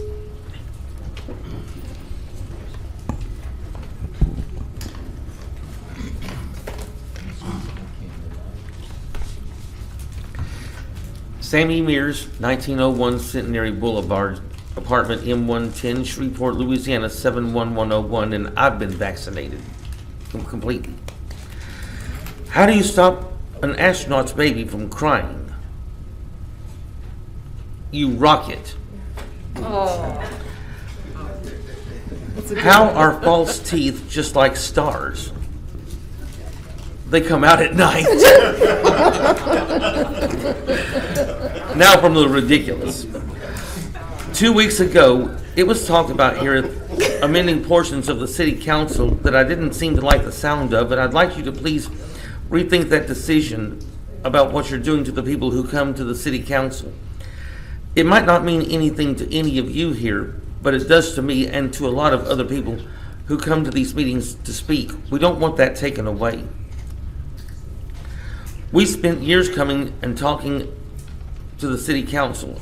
And also thanks to a former councilman, Monty Walford, he got me started coming, and I'm glad that he did.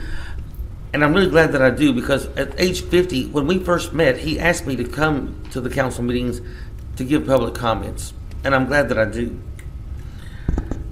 And the people might not want anything changed. You might not agree with what I'm saying. You might not even agree with what they've said today. But the people who were here and spoke, they have the right to be heard. And I think that I do too. I mean, you're serving the people. Please let us continue to come and speak. That's something in the Bill of Rights that somebody was telling me about, that we need to come down here and voice our opinion and be heard. People in the downtown area and the Highland area have still been complaining about not having sensory cameras at the cornered streets, and are not being put up at they're being put up on Kings Highway, but the Highland area and the downtown area need them just as well. Because people have been coming in, they've been letting me know about this down here and in the Highland area. They said, we need them desperately. And I said, don't worry, I'll take care of it. When I come, I told them I'd speak. And that's what I'm here for. So we really do need them out as fast as possible. If this could be helped, and I'll talk to the city engineer, Patrick Furlong, we really do need them, and it'll be appreciated when we get ours just as well, because we get sick and tired of people running red lights and thinking, I'm cute when I run red lights. Ha ha. Mr. Stewart.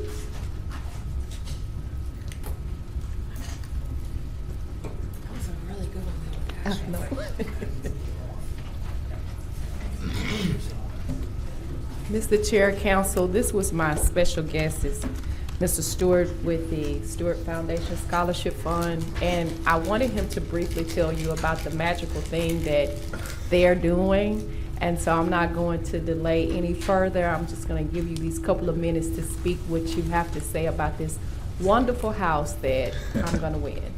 Yes, ma'am. Thank you so much for having me. Good afternoon, everyone. First, I want to apologize for my nervousness because first time I ever did something like this. But my name is Alabi Stewart. I live at 5638 South Lakeshore Drive now, and I am founder of the Stewart Scholarship Foundation. My co-founder and I, we created a scholarship foundation in order to accommodate a wide range of candidates. What's unique about our foundation is that not only do we target high school students, but we target adult education as well. We created a foundation that will be able to provide educational funding for those who have went back and got their GED, and not only to attend a university, but also to attend vocational courses as well. Now, the great thing about the foundation is that we wanted candidates have to stay here in the Shreveport-Bossier area. One of the core values that we created about our foundation is building and strengthening our communities. So what better way to do that by making sure that the educational institutions here in the Shreveport-Bossier area are being used. If we can arm our citizens here, they can come out and then add to the workforce here in the Shreveport-Bossier area that will add to the social and economical growth of Shreveport-Bossier. In order to raise the funds to do this, this is the magic she's talking about. I took my personal home, my $300,000 personal home, and we created a fundraiser called Stewart's Home for Education. And that home is being raffled off right now as we speak.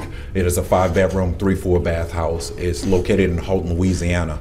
That's why I have now relocated to my new address. It's kind of hard for me to remember.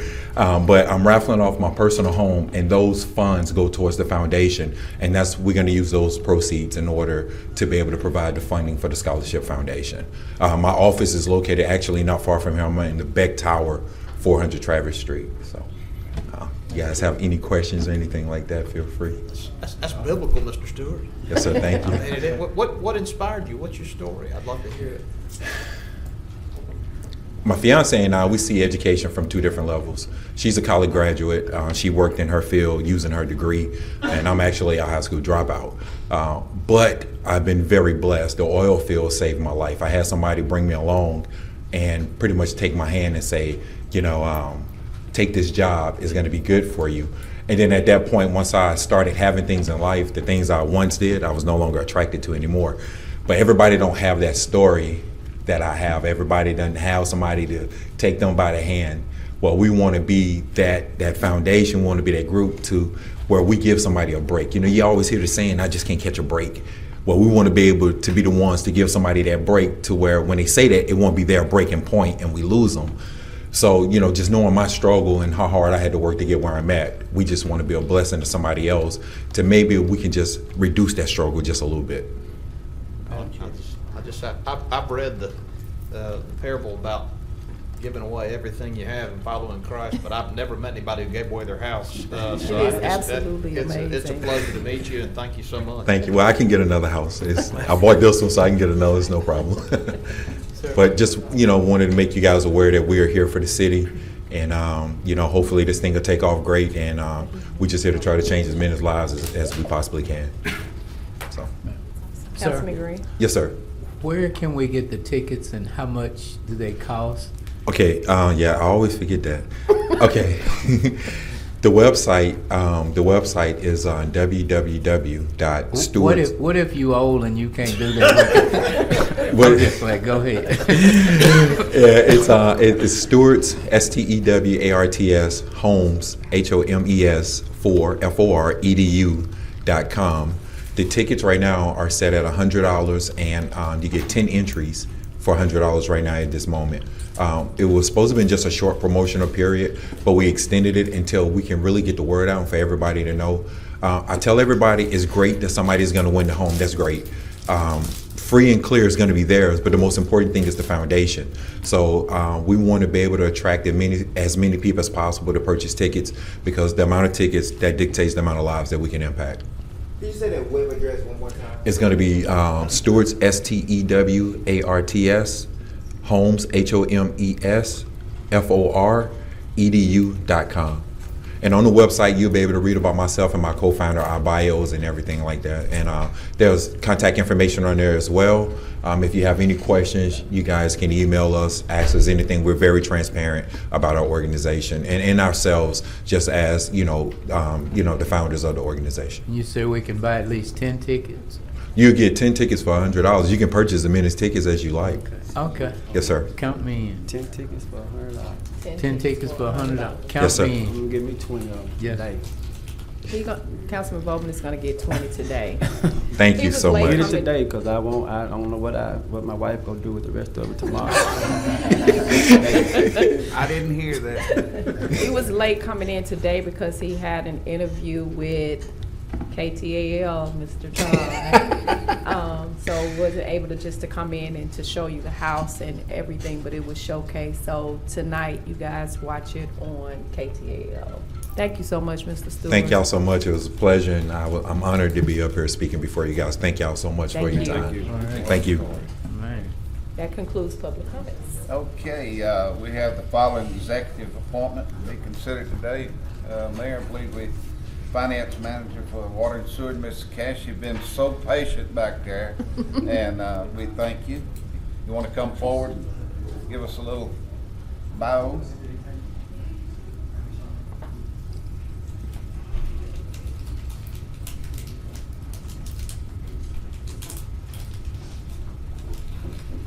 Good afternoon. Good afternoon. So good to have you. I appreciate your patience back there. Thank you very much. Any council member have any questions? We've been clapping for everybody else. You can't clap for Ms. Kane? Yeah. And I accept that applause. Okay. Any questions? Well, looks like you knocked a home run already. Mr. Skeeter's standing like he's ready to say she's Councilman awesome. Bowman, I believe, is one. I just want to tell us, nobody had no questions. You're in good shape. That's not a bad thing. Exactly. No, that's right. That's a good thing. I appreciate you for your willingness to serve in that capacity. I know it could probably be a little strenuous, but I appreciate you stepping up and wanting to take on responsibilities. Thank you, sir. See, you got to say the compliment first. We echo that, Councilman Bowman. I know you can come up with something. Mr. Sneeder's standing there ready to say that you're awesome. So he's like, if anybody has anything, he's gonna jump in and go, she's awesome, leave it alone, that's it. So, Mr. Chair, motion to approve? Okay. now So a moved. second. Got Councilman Green, Councilman second. Green. Any discussion? No? Then let's vote. And that's unanimous. Thank you very much. I appreciate you all. There are no items under the consent agenda for introduction. Madam Clerk, please proceed with a regular. Resolution 39, authorizing a request to be made to the Louisiana Department of Natural Resources, Louisiana State Mineral and Energy Board to seek public bids for an oil, gas, and mineral lease involving the property located in Districts A and G and described herein, and to execute the lease for certain mineral interest owned by the city of Shreveport, and to authorize the mayor to execute any and all documents related to the intent of this resolution. Motion to postpone? Motion to postpone, do I have a second? And then any discussion? Then let's vote.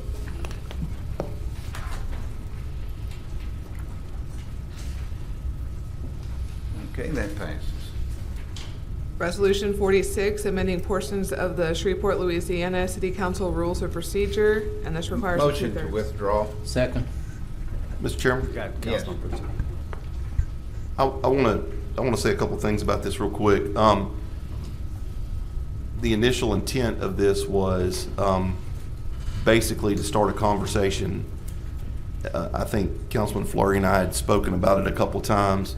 I think that the initial intent was for us to have a dialogue about the administrative conference and when it's held. I don't feel like that we get much accomplished having an administrative conference the day before the meeting. I hope that we can possibly discuss having the administrative conference maybe a week earlier, changing the date of the administrative conference where we have time. I think that the thing that's been frustrating to me about the administrative conference is that we talk about it, but then we have to scramble if there's any changes, and sometimes it doesn't meet the 24-hour period to make any changes. So I would encourage my colleagues for us to keep this open, and it's not in any way to do away with the meeting. It's just to be more productive with what we do. Thank you. Okay. Any other discussion? Then let's vote. This motion to withdraw. Yeah, motion to withdraw.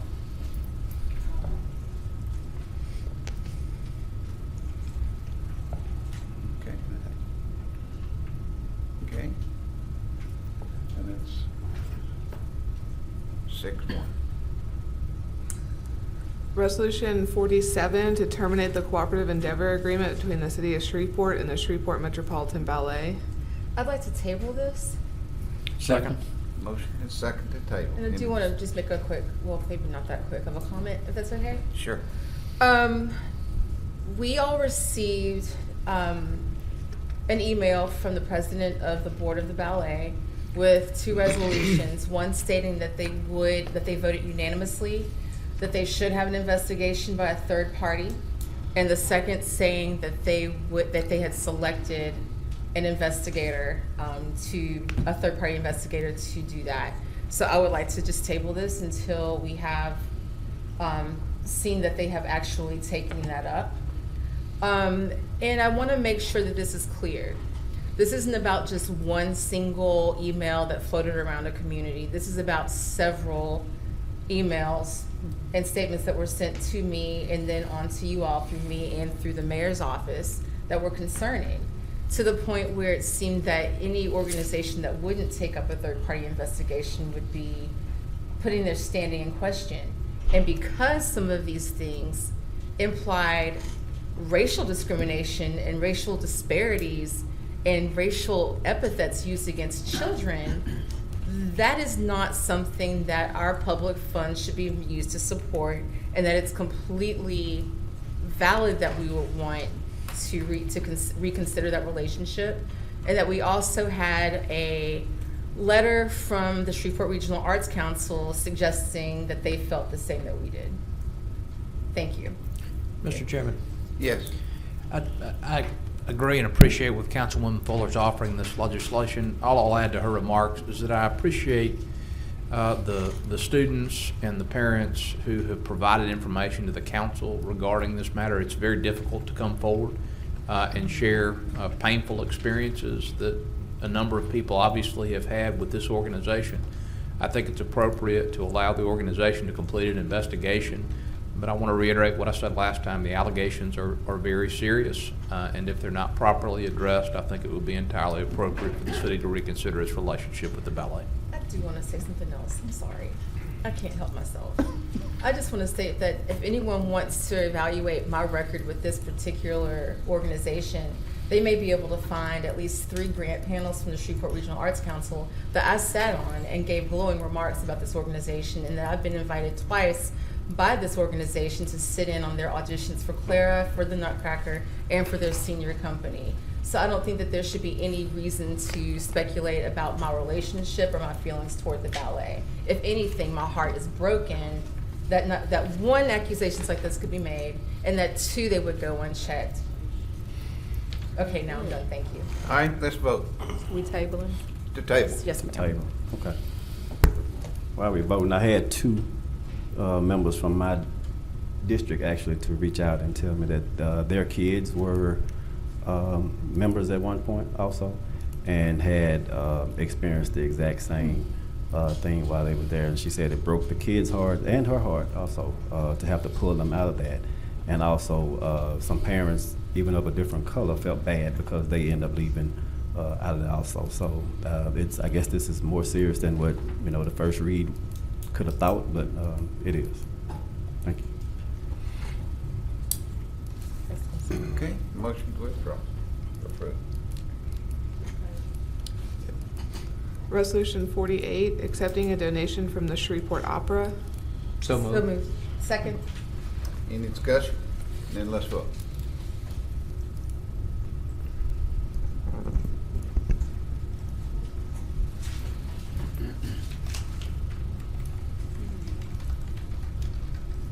All right, that's approved. 7-0. Resolution 49, authorizing the execution of a cooperative endeavor agreement with Caddo Parish School Board. So moved. Second. Okay. Move, second. Any discussion? Then let's vote.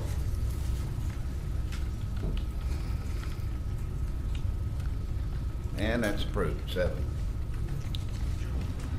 Resolution 50, authorizing the mayor or his designee to execute certain documents and instruments on behalf of the city of Shreveport relative to making application to the National Guard for assistance with demolition and blight elimination within the city of Shreveport. So moved. Second. Motion and second. Any discussion? Let's vote.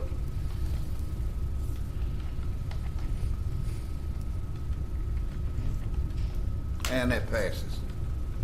Resolution 51, authorizing the mayor to execute an agreement with JP at Morgan Chase Bank N.A. for the financing of vehicles and equipment, and there is one amendment. Amendment 1 replaces the existing Chase equipment finance documents as currently attached to replace them with updated documents which reflect an interest rate of 1.5450. This amendment locks in the interest rate of 1.5450 on the payment schedule. So moved. Motion and second. Any discussion? To adopt the amendment? To adopt the amendment. Let's vote. Okay. I had to hold my nose on that one. Motion to the amendment passes. So move on the ordinance as amended. Okay. I have one question. Okay, we have a discussion. How soon will they arrive after executing this? I believe, I'm sorry, I believe for the sanitation equipment, we've been hearing possible September.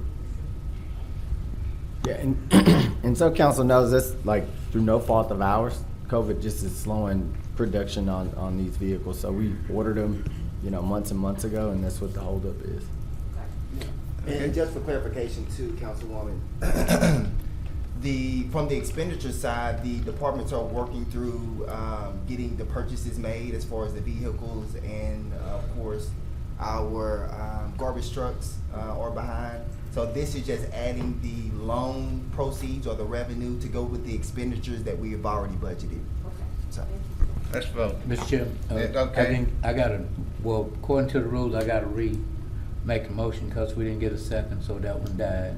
So I'd like to offer a motion on the amendment on the ordinance as amended. Okay. Second. Okay, any discussion? Then let's vote. I'm going to have to pay attention. I thought Councilwoman Fuller did that. Green, I appreciate you being so thorough. Yes, sir.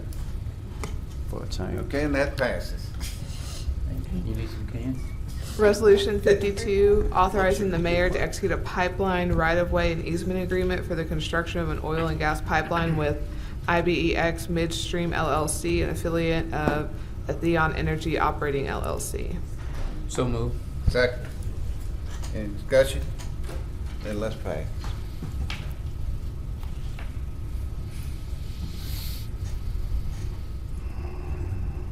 All right, we have 6 and 1 against. Resolution 53, authorizing the mayor of the city of Shreveport to sign a consent of the assignment by GEP Haynesville LLC of an oil and gas lease to Pipewave Energy Partners Operating LLC. Move to postpone and request discussion. Second. Okay, motion to postpone and second. Is there any other discussion? Mr. Chairman, Pine Wave Energy Partners is a company that previously during this term had attempted to obtain an easement to put a pipeline under Cross Lake. And I'm asking for a postponement because I want to make very certain that this assignment doesn't give them the right to do that. I understand it may not, but I just want to have a little bit further discussion about it. Okay, let's vote. Postponement.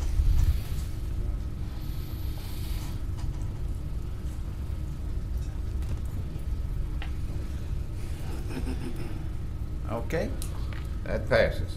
Postponement's approved. Resolution 54, employing professionals with respect to the issuance of the City of Shreveport, State of Louisiana of $5,675,000 of revenue bonds in one or more series on a taxable or tax-exempt basis for the purpose of financing certain projects within the city. So moved. Motion and second. Any discussion? then let's vote.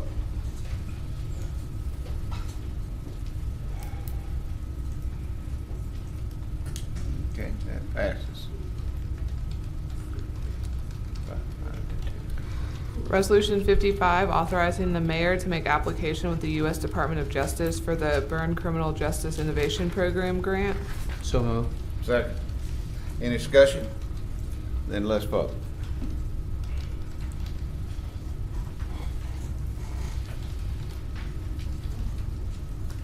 And that motion passes 7-0. Resolution 56, authorizing the mayor to execute a cooperative purchasing agreement between the city of Shreveport and the Bossier Parish Sheriff's Office. And there is one amendment, Amendment 1. This amendment adds and includes Exhibit A entitled Cooperative Purchasing Agreement and clarifies language relative to the date of filing of the agreement with the Clerk of Council. Motion to approve. So On the moved. amendment. So moved on the amendment. Okay. Second. Okay, any discussion? Let's vote on the amendment, please. So who motion is second? I motion the amendment. And then the, Mr. Taylor, second. Councilwoman Taylor. Okay, that was already been. All right, do we have a motion? I need to vote. I didn't hear you. I need to vote. Is this gonna make Bossier leader now? Okay. All right. so moved on the ordinance as amended. Okay. Do I need to second it? Yeah. Second. Okay, then discussion, then let's vote. Or resolution as amended, I'm sorry.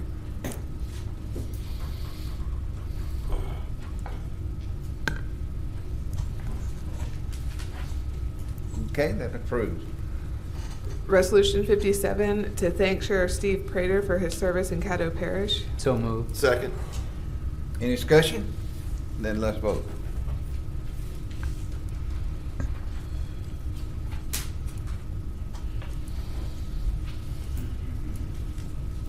Okay, that passes 7-0.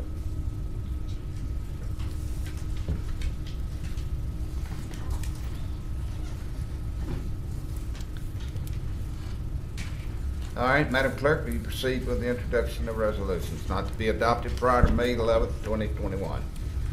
Resolution 58, a resolution whereby the mayor is making a recommendation to the city council for its approval regarding the amount and type of various insurance premiums, and to authorize the mayor to execute a payment to the agent of record for the purpose of binding insurance.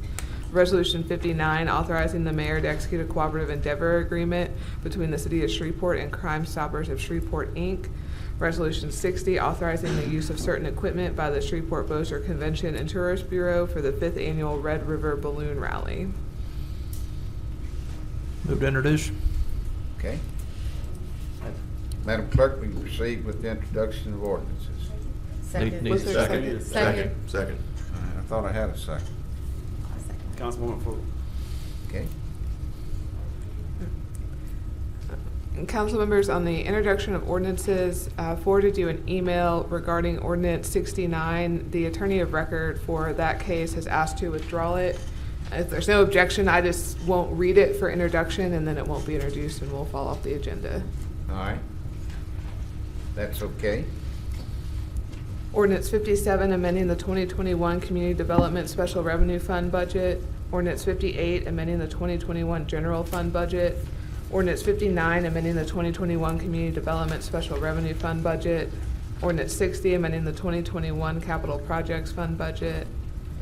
Ordinance 61, levying and authorizing the collection of a tax of 8.8180 mils per dollar on all properties subject to ad valorem taxation within the city of Shreveport for the year 2021 for the purpose of paying principal and interest on the outstanding general obligation bonds of the city of Shreveport. Ordinance 62, levying and authorizing the collection of various taxes totaling 17.770 mils per dollar on all properties subject to ad valorem taxation within the city of Shreveport, Louisiana for the year 2021 in the amounts and for the purpose described herein. Ordinance 63, levying and authorizing the collection of a tax of 9.040 mils per dollar on all properties subject to ad valorem taxation within the bounds of the Downtown Development District of the City of Shreveport, Louisiana, as defined by LARS 33-2740.38 for the year 2021 in the amounts and for the purposes described herein. Ordinance 64 to revise Chapter 34, Article 2, Division 3 of the City of Shreveport, Louisiana Code of Ordinances relative to provisions for flood hazard reduction. Ordinance 65 to amend certain sections of Chapter 105 of the City of Shreveport Code of Ordinances relative to wireless telecommunication facilities. Ordinance 66 to amend various articles and sections of the City of Shreveport, Louisiana Unified Development Code relative to corrective changes, oversight, or missing items. Ordinance 67, zoning case number 20-146-C, an ordinance to amend the official zoning map of the City of Shreveport Unified Development Code by rezoning property located at the intersection of Rayville and New Bern Lane, Shreveport, Caddo Parish, Louisiana, from R112 Single Family Residential District to R110 Single Family Residential District. Zoning case number 20-185-C, an ordinance amended to amend the official zoning map of the City of Shreveport Unified Development Code by rezoning property located on the east side of North Market, approximately 240 feet north of Deer Park Road, Shreveport, Caddo Parish, Louisiana, from C2 Corridor Commercial District to C2 Spud Corridor Commercial District Small Planned Unit Development District. Move to introduce. Okay, second. You don't have to post that. Okay, Madam Clerk, we proceed with ordinances and second reading of final passage. Ordinance 32, amending the 2021 general fund budget. So moved. Have a second? Second. Second. Discussion, then let's vote. Mr. Chairman, this has been continued twice. Have whatever concerns that cause this continuance has been resolved? Yes, sir. Okay, thank you.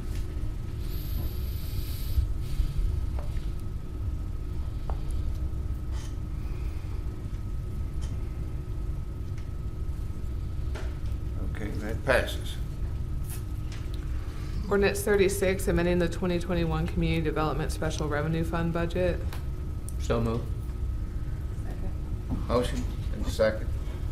By Councilwoman Taylor. Taylor. Any discussion? Then let's vote.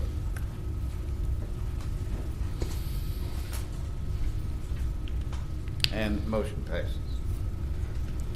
Ordinance 42, declaring certain city property to be surplus property. So moved. Second. Motion and a second. Mr. Chairman, I'd just like to acknowledge the concerns that Bill Weiner and others have expressed regarding declaring the old library surplus property.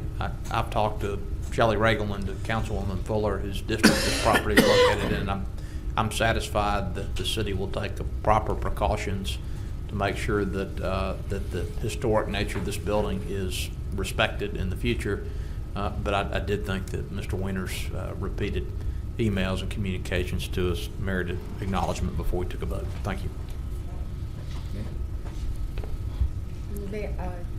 Attorney Latia, do you feel comfortable with whatever we needed to do to make sure that the building is? Yes, ma'am. Okay, thank you. Okay, motion second. And let's vote.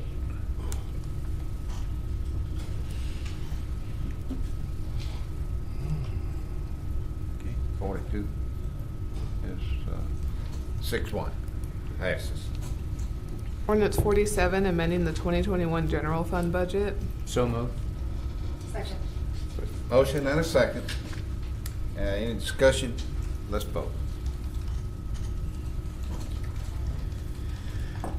And it passes. Ordinance 48, amending the 2021 budget for the general fund. So moved. Okay, motion and a second. Any discussion? Was there a second? Second. I do want to. Okay.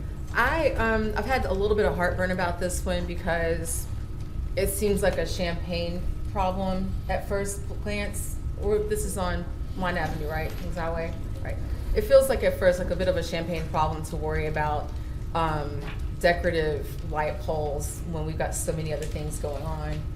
But, and I ask you to vote your conscience. I would like to support this, I would. And I'd like to support this with the caveat that moving forward, we look at how the city can be accountable for things that contribute to the sense of place and aesthetics in our built environment throughout the city, not just in areas that have already deemed themselves to be special. There are other areas that should be considered historic and special and profound that we don't always give this kind of attention to. And I think that moving forward, we should be maybe looking at policies that preserve those areas as well, and that this is a step toward us consistently looking at all of those areas. Okay. Any other? We did get a worksheet in. Is that attached to? Let me open this up because I've looked at the. It's 163,000 is what they're estimating is what we're earmarking for this, and Patrick Furlong did give a breakdown of it, and I don't know if everyone got that in their emails. Mr. Chairman. Yes. Like Councilwoman Fuller, I have mixed feelings about the expenditure of these funds. I understand and appreciate the sentiments that have been expressed in favor of decorative light poles, but the countervailing concern is that we have many needs in this city on which $163,000 would be better spent. Nonetheless, my colleague from District B has requested my support for this legislation. For that reason, I will give it, but only at her request. Thank you. Let me be clear. I want to see the city move forward where we look equitably at all areas that we should consider with a profound sense of historic importance. And by supporting this today, I look forward to seeing some of those same faces show up for those other areas. Am I being clear? Yes, ma'am. Can I have the light pole with District G? We ain't playing Oprah, you get a light post right now, Councilman Bowman. I want this to go through, but if we come back again and we're looking at the area that you've got in Choice Neighborhoods with CC Antoine, where we have that house that needs to be preserved. I need that house to be replicated and moved to the proper area where we're going to move it, because it's like totally destroyed. It is gone and beyond repair.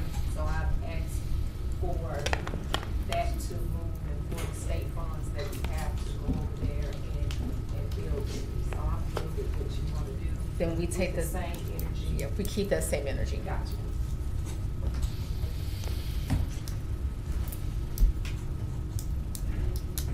All right, then let's vote.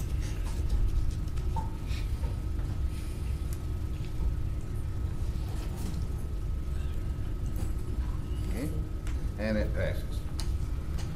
Ordinance 49, amending the 2021 capital improvements budget. So moved. Second. Motion, second. Any discussion? Okay, let's vote.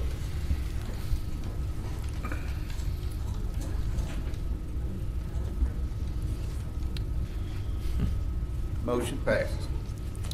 Ordinance 50, amending section 2-31 of the Code of Ordinances of the City of Shreveport to provide for an increase in the salary of the mayor. So moved. Second. Discussion? Yes. Councilman Yes, Green? Mr. Mayor, Mr. Chair, I'd just like to make it clear, Mr. Mayor, this has nothing to do with rice and Russia, but on these two pieces of legislation, at this particular time, my vote will be no. We just heard some of our city workers, and there are others that possibly don't have the courage to come because they're afraid of what somebody might say. There's a scripture that says, part of it that says, give us this day our daily bread. I wrote some notes down. It says, give us this day our daily bread. So therefore, how do we make preparation for people in 2026. And you have people today crying out that we need a merit raise now. Our families are hurting right now. So how do we say as a council, well, we hear y'all, but there's nothing we can do. We got to take care of whoever come after us in 2026. If we do this, we should give every department the right to give themselves a raise.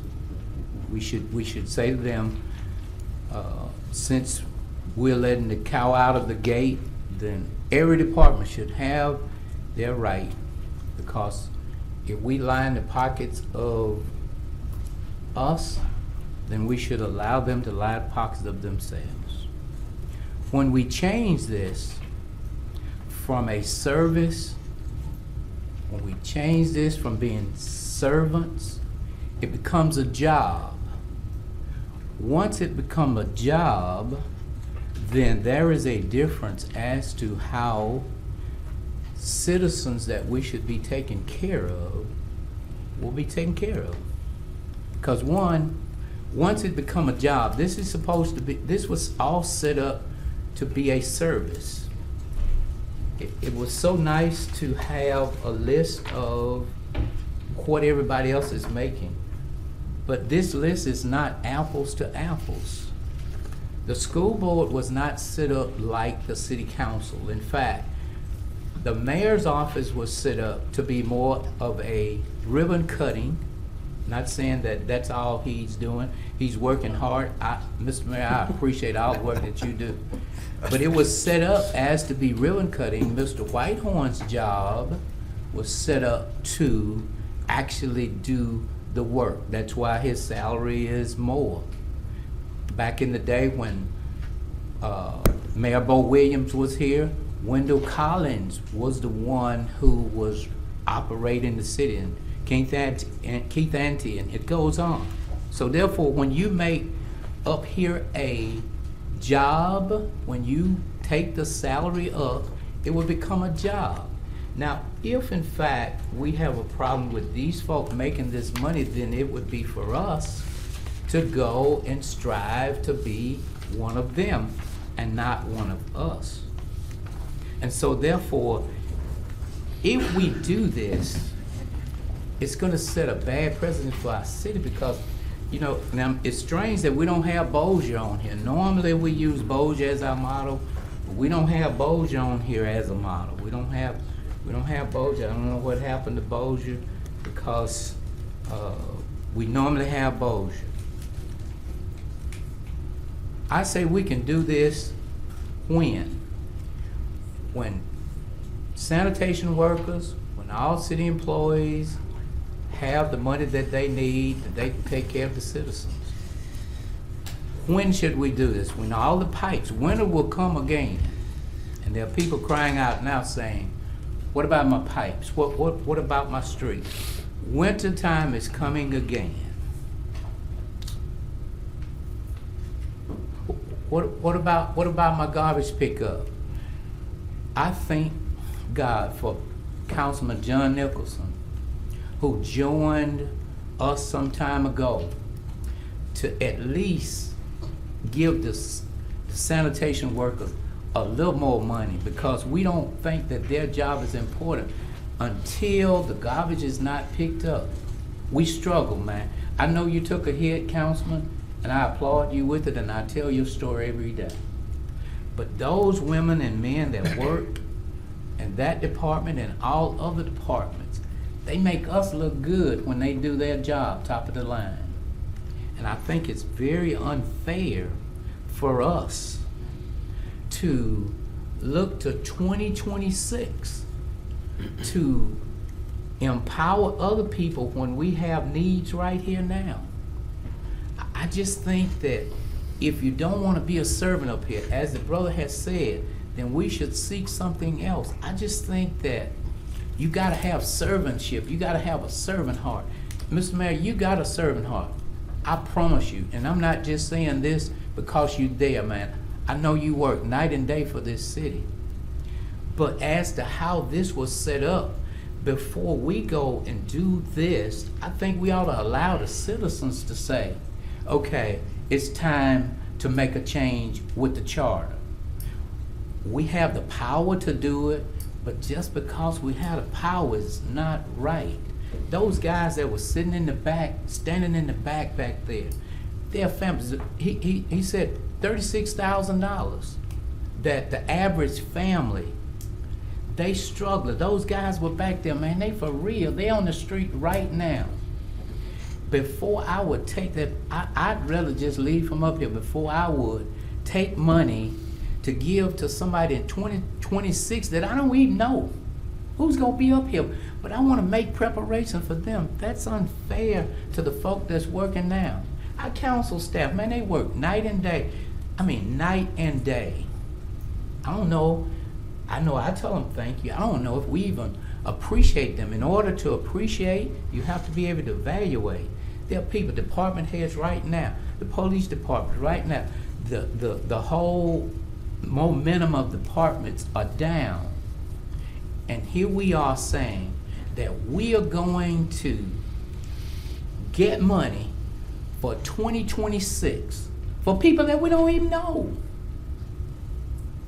I mean, that's not right. So we have the power to do this. My vote is going to be no. But we have the power to do it. But just because we have the power to do it doesn't make it right. If we are going to do it, let's just let the voters say, yeah, y'all deserve a raise. Let's change the charter. In fact, let's go over the whole charter and change the whole charter and fix whatever is in there that needs to be fixed. That's my story, and I'm sticking to it. It's just now, there are so many other things that we need to take care of, but we look into 2026, and that's wrong. That you can't even find right in there nowhere. If you didn't feel the heart of that gentleman that was up there and those guys in the back, I mean, you don't have a heart. That we gonna say, we're gonna put y'all on hold, and we're going to make sure, just because you put roses around water, if it's poison, it's still gonna be poison. So it doesn't make it right since we say, well, it's not gonna affect us and it's not gonna affect us. Well, but it's gonna affect somebody. Until we get this straight, winter time is coming again. People are gonna wonder how they're gonna flush their toilets, how they're gonna do this. Those guys back there, they serious. If we don't give them some money, if we don't give them some incentive, our garbage is gonna be on the street. And I'll probably resign from here and start hauling garbage and make some money that way. But this is wrong. This is wrong. I don't care how we fix it. It's wrong today, it's wrong tomorrow, and it'll be wrong in 2026. Thank you, Mr. Chair. Mr. Chair, real quick, and Councilman, the only reason why I'm speaking on it, because, I really need to stay out of this discussion, and I'm gonna say the same thing I said last time. I would prefer to stay out of it. I didn't introduce the legislation, I don't get to vote on it, but, you talked about me, and this legislation isn't about me, right? Right, at all. exactly. You said about my servant's heart. I've been a public servant since I was 17 years old when I joined the military. When I was offered to work in the private sector to make more money, I decided to come back home to my hometown. So I don't have to prove my public servant record. And again, I just want to emphasize the fact that this legislation is not about me. I didn't introduce exactly. it. I don't get to vote. I don't get to pay raise. It's not about me. So that's why I want to say that very clearly on the record again, because you apologized to me at the beginning. There's no need to. This is not about me. So that's all I wanted to say. Yes, sir. And also, Ms. Matt, while we're on, it's not about me either, because in 2026, I'll be getting Social Security. Mr. Chairman. Yes. Mr. Chairman, Councilman Green is my good friend and colleague, and we often agree, but we disagree about this legislation. In 1978, the city charter was adopted, and at that time it provided that the mayor of this city, whoever that may be, would receive a salary of $50,000. Adjusted for inflation, $50,000 from 1978 is $209,000. And so over the course of the past 40-plus years, the value of the compensation that the mayor of the city of Shreveport receives has been eroded by more than 75%. The mayor of the city of Shreveport is presently paid substantially less than the city's chief administrative officer, its chief financial officer, and every city department head. He's paid substantially less than the police chief, who makes approximately $157,000 a year, and the fire chief, who makes approximately $166,000 a year. Because inadequately compensating the city's chief executive is not in the public interest, Councilman Bowman and I have co-sponsored this legislation, which would increase the salary of the next elected mayor, not Mayor Perkins, but the next elected mayor, unless he serves a second term, to $125,000 beginning on December 31st, 2022. I just have to say that if you had told me several years ago that I would be sitting in Government Plaza arguing that a graduate of Harvard Law School might be entitled to $125,000 a year for a full-time job if he is elected to a second term as mayor, I would not have believed you.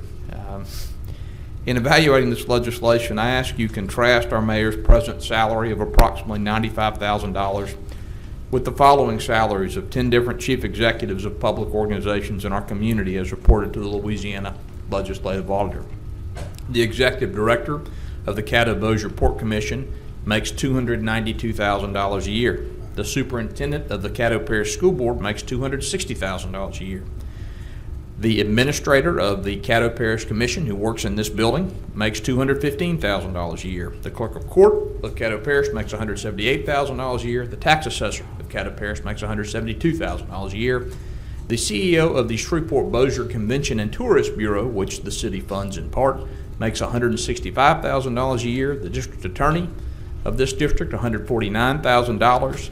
The executive director of the library down the street makes $133,000. The administrator secretary of the Caddo Levy District makes $130,000, and the DDA executive director makes $119,000. Look, it just is not in the interest of the public or of the city employees who appear before us today to grossly undercompensate the city's chief executive. No successful organization does that. And this is never going to change unless this council periodically adjusts the mayor's compensation. It's not about Mayor Perkins. It's not about the next piece of legislation is not about us as individuals. It's about making sure that people can afford to serve in public office. And I will say with respect to the council legislation, as I've said before, only if you are wealthy or retired or otherwise have very unusual financial flexibility can you afford to do this. Serving on the council takes, on a good week, 20 hours a week, and I don't think that everybody up here ought to have a bunch of money in the bank. I don't think that's good for the city. I think it excludes lots of great people from running. And so I understand the politics of this. I understand that anytime there's ever any discussion of increasing the compensation of an elected official, there's going to be some pushback.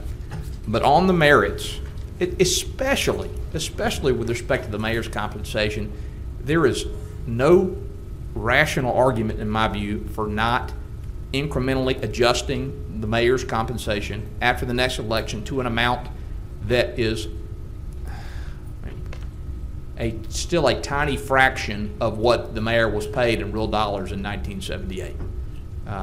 This may go down because people don't want to push the yes button for a pay increase for the mayor, but I think it's the right thing to do, and so I've offered the legislation for the council's consideration. Mr. Chair. Yes. Mr. Chair, I understand and I agree with the things that Councilman Nicholson are saying, especially when we talk about the increases, and I understand exactly what Councilman Green is saying. And at that particular point when the charter was written, this city was not the size that it is right now, or the duties or the responsibilities have shifted, and so those things that we need to look at in having those particular charter conversations that sometimes people don't like to talk about. On the flip side of this is the request that I have. we have our workers that have come down and they have spoken about their needs and what they have not received, and I totally understand that.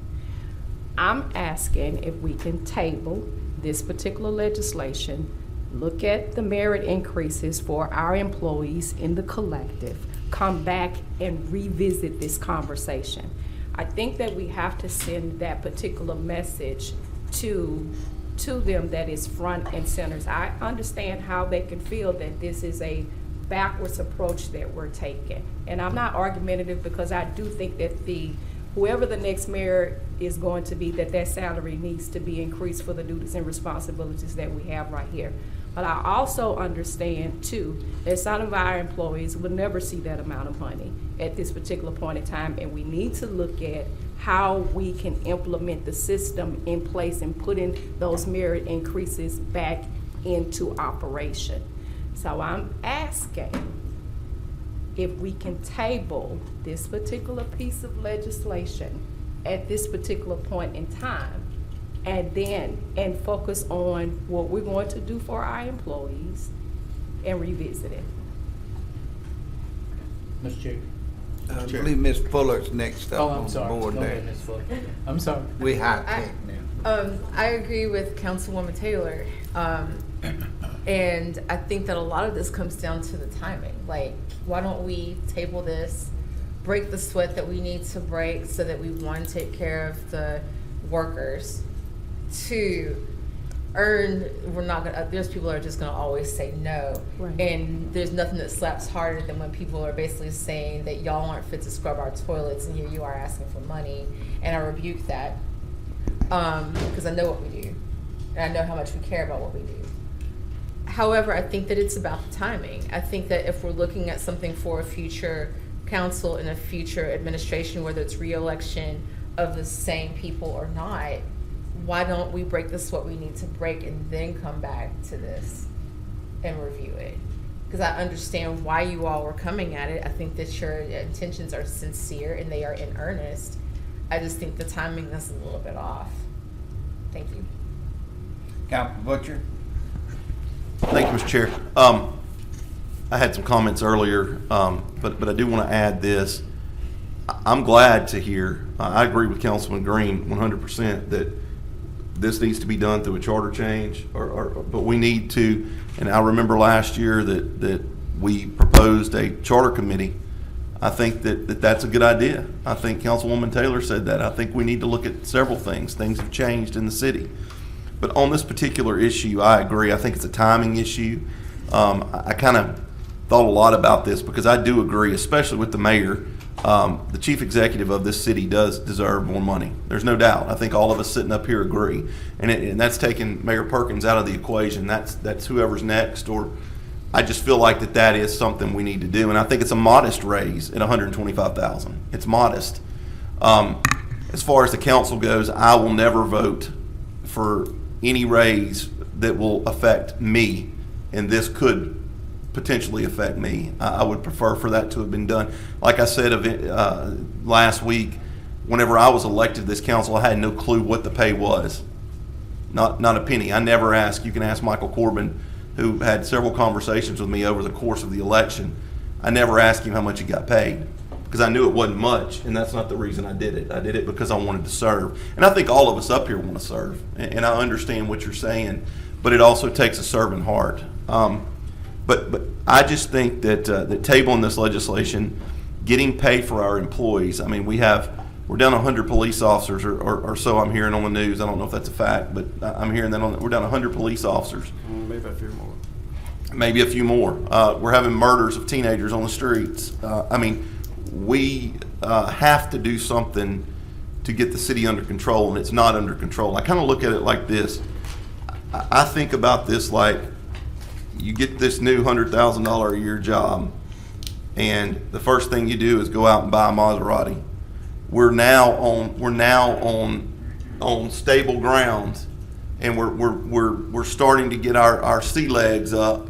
And now we're saying, okay, we've got this. Let's go and raise the pay. I just can't do that. I ran on fiscal responsibility, and at this point, I just don't think we're ready for it. Let's take care of the ones that are taking care of us first, and then look at what we can do for ourselves. But I do agree and would be inclined, but I do agree with the postponement. I would be inclined, if we weren't in a different environment right now, to vote for the mayor portion of this. But I will never vote, as long as I can be affected by a pay raise, I will never vote to give myself a pay raise. Thank you. Councilman Green. Yes, Mr. Chair, unlike Councilman Butcher, I knew what this job paid. This is my third term. I knew what it paid, but I just wanted to serve. I didn't come for the money. I came for the service. All of the outlying people that we've talked about, their salaries, I think it's unfair for them, that we put them out on blast. They signed up for something different. They signed up for a job. We signed up for a service. So there's a distinct difference. If we want to make what they're making, then we sign up for that. We all have choices. Whoever's going to run for these seats next, they have a choice. They know what it pays. So they have a choice. And the part that Councilman Nicholson, we are great friends. We're wonderful. You've been to my church. You've been everywhere. But I disagree that you don't have to be rich to hold one of these positions. If you go down the line of the people that have been here, I don't know of any of them that have been rich. They were just ordinary people wanting to do an ordinary job. And they did it, and I never heard any of them complain. Thank you, Mr. Chair. Okay, do I have a substitute motion to postpone? So moved. Wait a second. I would, I was gonna sit there and not say nothing, but I couldn't do that.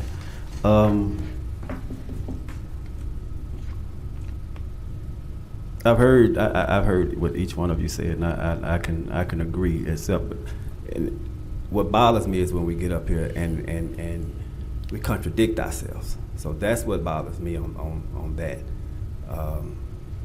We can have some people to say that, and no pun intended, but a pastor shouldn't get paid, and because he's a public servant also.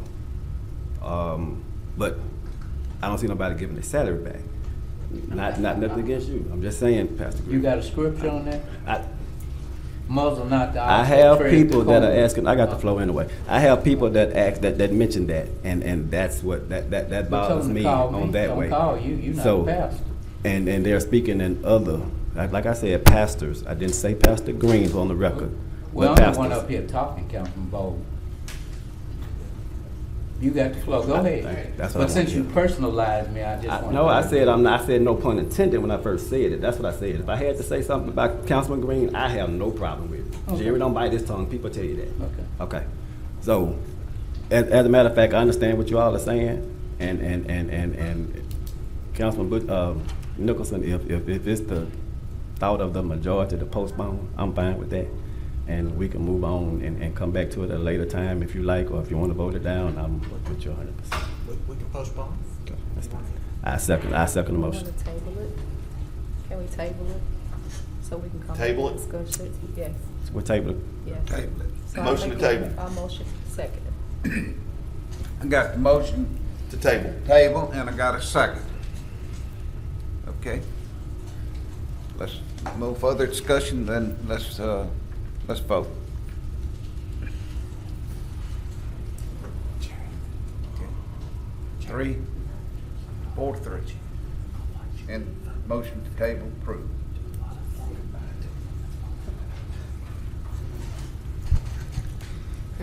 Ordinance 51, amending Section 2-32 of the Code of Ordinances of the City of Shreveport to provide for an increase in the salaries of members of the City Council. Motion to table. Okay. Second. Motion to table, second. Any further discussion? Mr. Chairman, I'll only offer this about this legislation. As Councilman Green indicated in his remarks, the discussions we've had were about making this effective in 2026. And so legislation effective in 2026 wouldn't provide a salary increase to anybody up here, including myself. I offered this legislation because I think undercompensating the elected officials in this city is a structural deficiency that adversely impacts governance I respect that the majority of the council disagrees, but that was my motivation in bringing the legislation with Councilman Bowles. I have a remark on that too, because when it comes to preparation and planning, because we're not going to be up here at this particular point in time, and there are more and more young people that I want to get into office. So if anyone takes offense to that regard, because I think that it needs to be an increase there, there is a lot that we are doing here on the council. If you give any type of concern for your district, it is not a it's not a part-time job. It is a full-time job if you care, because there isn't one director here that I don't talk to all the time. So in preparation for the next generation coming up, here is a serious discussion that we literally need to have, because it takes a lot of flexibility to be able to be in this seat, and not all jobs are commensurate of that. And that's something that we're literally going to have to think about for real. I want to groom the next set of young people that want to take this seat and continue to grow this city forward. So we're not looking at that and we're tabling this, but I do want us to look at the point of the assistance that was in legislation, if I'm not mistaken, and fulfilling those particular roles and getting some from our public to take on those positions to be assistance to the council, for Mr. sure. Chair. And also, along with Councilwoman Taylor, as our discussion was this morning, that we needed to get each council district a person to help them with their district so that they wouldn't have that kind of a load on them. And I said to Councilwoman Taylor, at that point, I would be willing to vote for a raise for that particular council and for that person to assist them in their district, because when you got to work out of the back of your car, then that doesn't make it so easy. So that's a conversation, and I support Councilwoman Taylor on what she was saying about the younger generation. And I'm thankful for you all being the author of it to agree to postpone it for such a time that we can level that out. Thank you, Mr. Chair. Okay. Just think of how robust a conversation we could have if we had administrative meetings again. Okay. I need them. Let's have them on the Monday before. What's the motion? Motion to Motion table. to table. Table, I'm sorry. Did you get a first? Did you get a second? Okay. Who made the motion? I did. My motion, he seconded. I second. That's Green. Second.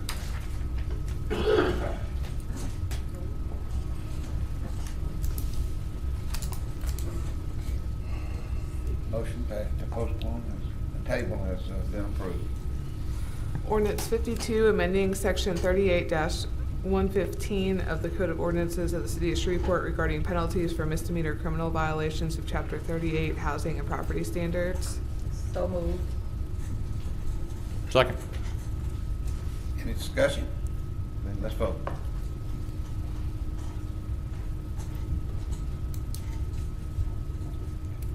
That motion passes 6-1. Ordinance 53 to amend certain portions of Chapter 46 of the City of Shreveport, Louisiana Code of Ordinances relative to establishing fees for the Emergency Medical Services Ambulance Membership Life Care Program for the. Motion to approve. Second. Second. Any discussion? Let's vote.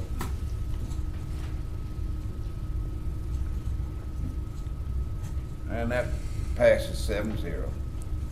Ordinance 54 to add a new section 50-135.4 to Chapter 50, Article 2, Division 5 of the City of Shreveport, Louisiana Code of Ordinances relative to the criminal storage of firearms, and there is one amendment. This amendment prohibits leaving a firearm in an unlocked vehicle between the hours of 10 p.m. and 6 a.m., reduces the maximum fine from $1,000 to $500, provides an exception for a person who reports a stolen firearm to the Shreveport Police Department within 48 hours after discovery of the theft, and changes the effective date to October 31st of 2021. Move to postpone and request discussion. Second. Mr. Chairman, this legislation as initially introduced would require persons who leave handguns in cars to secure them in the trunk, in a locked glove box, or in a locked container. That would be precisely consistent with the National Rifle Association's own advice to its members and to the public about how a handgun should be stored. Leaving firearms unsecured where they can be stolen or accessed by a child is incredibly dangerous and unsafe. I've had discussions over the past several weeks with more than one military veteran, including Mayor Perkins, about the consequences that soldiers and Marines and other military members suffer if they leave their weapons unsecured. Nonetheless, I've discussed the legislation with my colleagues. I've heard from members of the public, and out of those discussions, I've offered the amendment that the clerk just described. That amendment would require only that people not leave firearms in unlocked cars during overnight hours. I can't conceive why any elected official would object to that restriction. We have hundreds of firearms stolen out of cars every year in this city, almost 600 in 2020.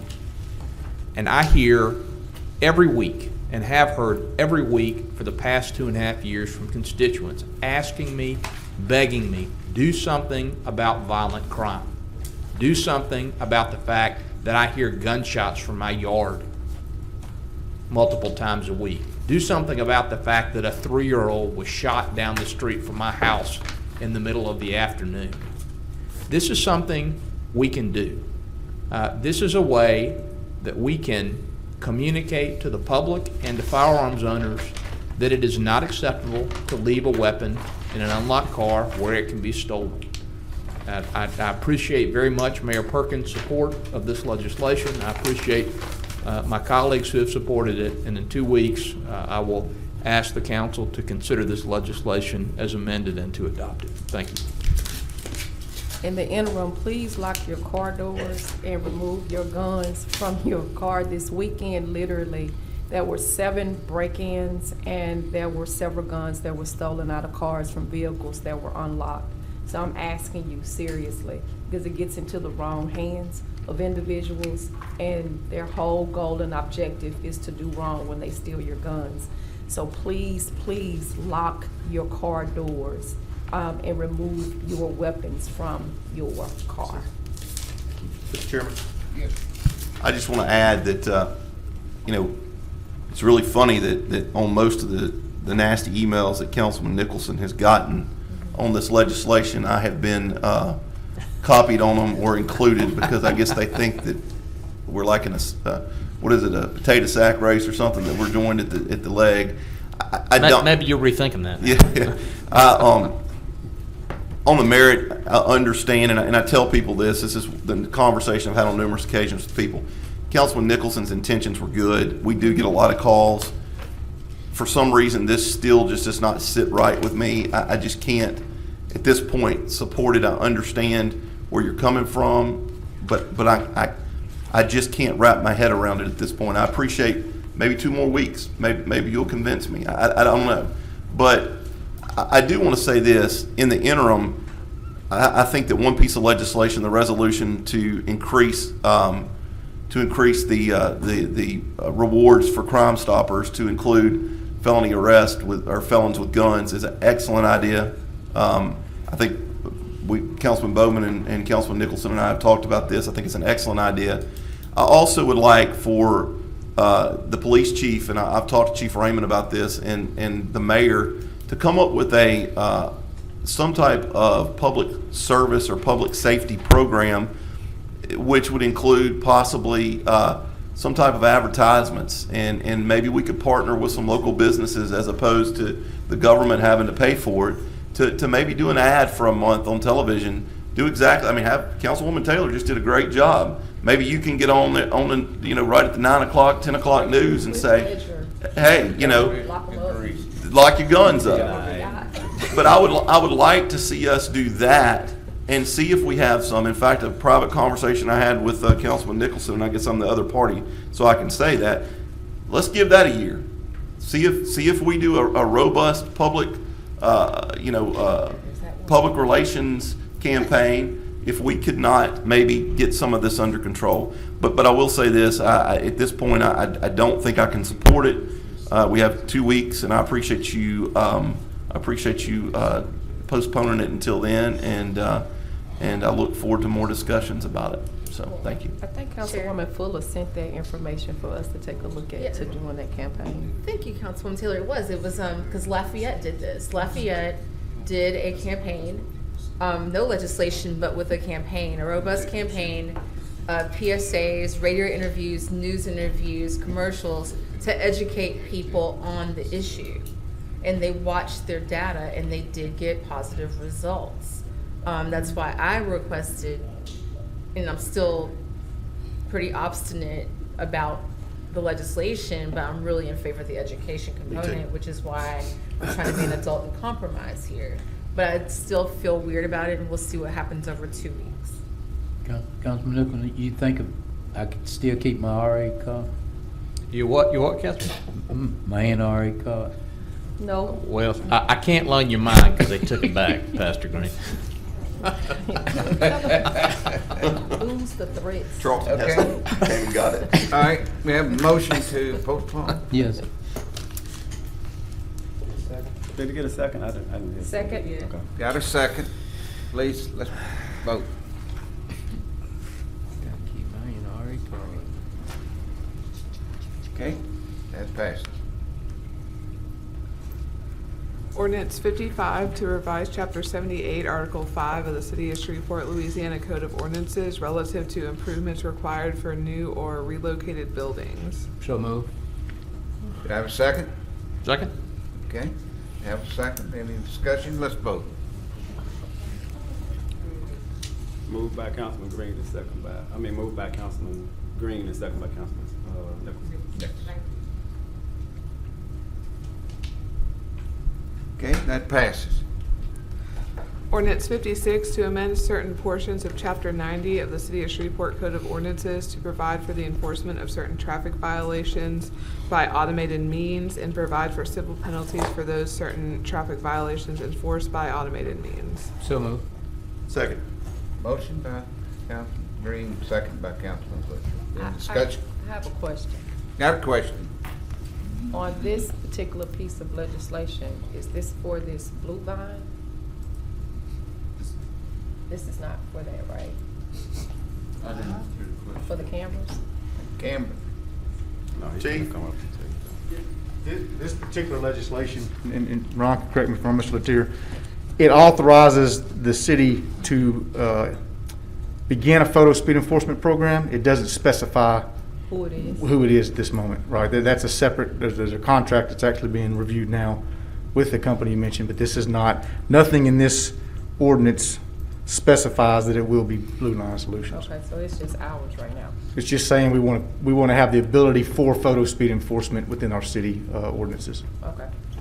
Okay. Let's vote.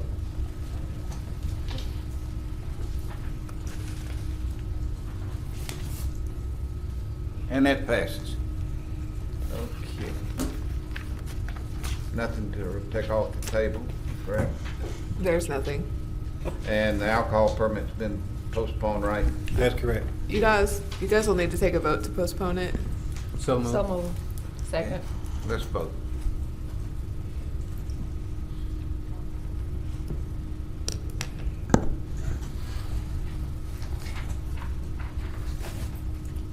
Okay, that passes. Okay. Councilman Green's territory. We have no property standards appeals. Are there any other appeals, Madam Clerk? There are none. Are there any reports from officers, boards, and committees? Mr. Chair, I'd Yes. just like to speak from the public safety standpoint and echo the mayor's sentiments of going to Baton Rouge and New Orleans to visit the real-time crime centers. There was so much that we learned, but I think one of the most important things from that particular visit is with the real-time crime center was the quality of life component to it. That it has so many additional uses that actually, I'm gonna ask the mayor if Marcus Mitchell at one time in a public safety meeting can even go over and tell us everything that we view. Because I think it's gonna be something that would definitely be to the council liking, but it's a strong sense of support for our city in so many different components that we can use for public safety and abroad. We'll schedule a public safety meeting. Okay. Is there a clerk's report? I have none. Okay, Mayor Perkins, you have any additional comments? I do not, Mr. Chairman. Thank you. Does any council member at this time? I do. I hate to hold us up, but I got a couple questions. All right. First question is Mr. Furlong still here? No, I don't believe. Chief, is there any way we could get an update on my red light, but the red light that I get emails about all the time at Southern Loop and Wallace Lake Road? I'll get that for you. Thank you. And then the second question, which I'm getting a lot of comments on, is A.B. Palmer Park, Mayor. That Dix Foundation, where are we at? Is there any possibility that A.B. Palmer could be? Yes, that's the site that we've selected, the second site we've selected. What's that? That's the second site that we've selected. The first site will be at Airport Park, and the second site will be at A.B. Palmer. And I know you and I had talked about. I need to get a timeline to you, though. I know you and I had talked about it, but I've been getting some calls about it, and I just wanted you to be on the. I'm trying to help you. So, yeah. So yeah, you that's are. my old neighborhood, so I've been getting calls about it too. Okay. I'll get you a timeline on when we, when we'll start. Well, thank you on behalf of District D. We appreciate it. Chairman? That's it. All right. Any other council member? Yes, Councilwoman Fuller. We'll be out on Hollywood Avenue between St. Vincent and Union, cleaning up on Saturday from 8 till about 11:30. Shreveport Volunteer Network, Reform Shreveport, and anybody else that wants to come along. Mr. Mayor, there is, I need to have a discussion with you all regarding some property in Cherokee Park, because I think it's gonna take a little bit of intense research, that I need to get some clarity on from the property owners and the city's perspective. Okay. Anybody else? And seeing none, then this meeting is adjourned.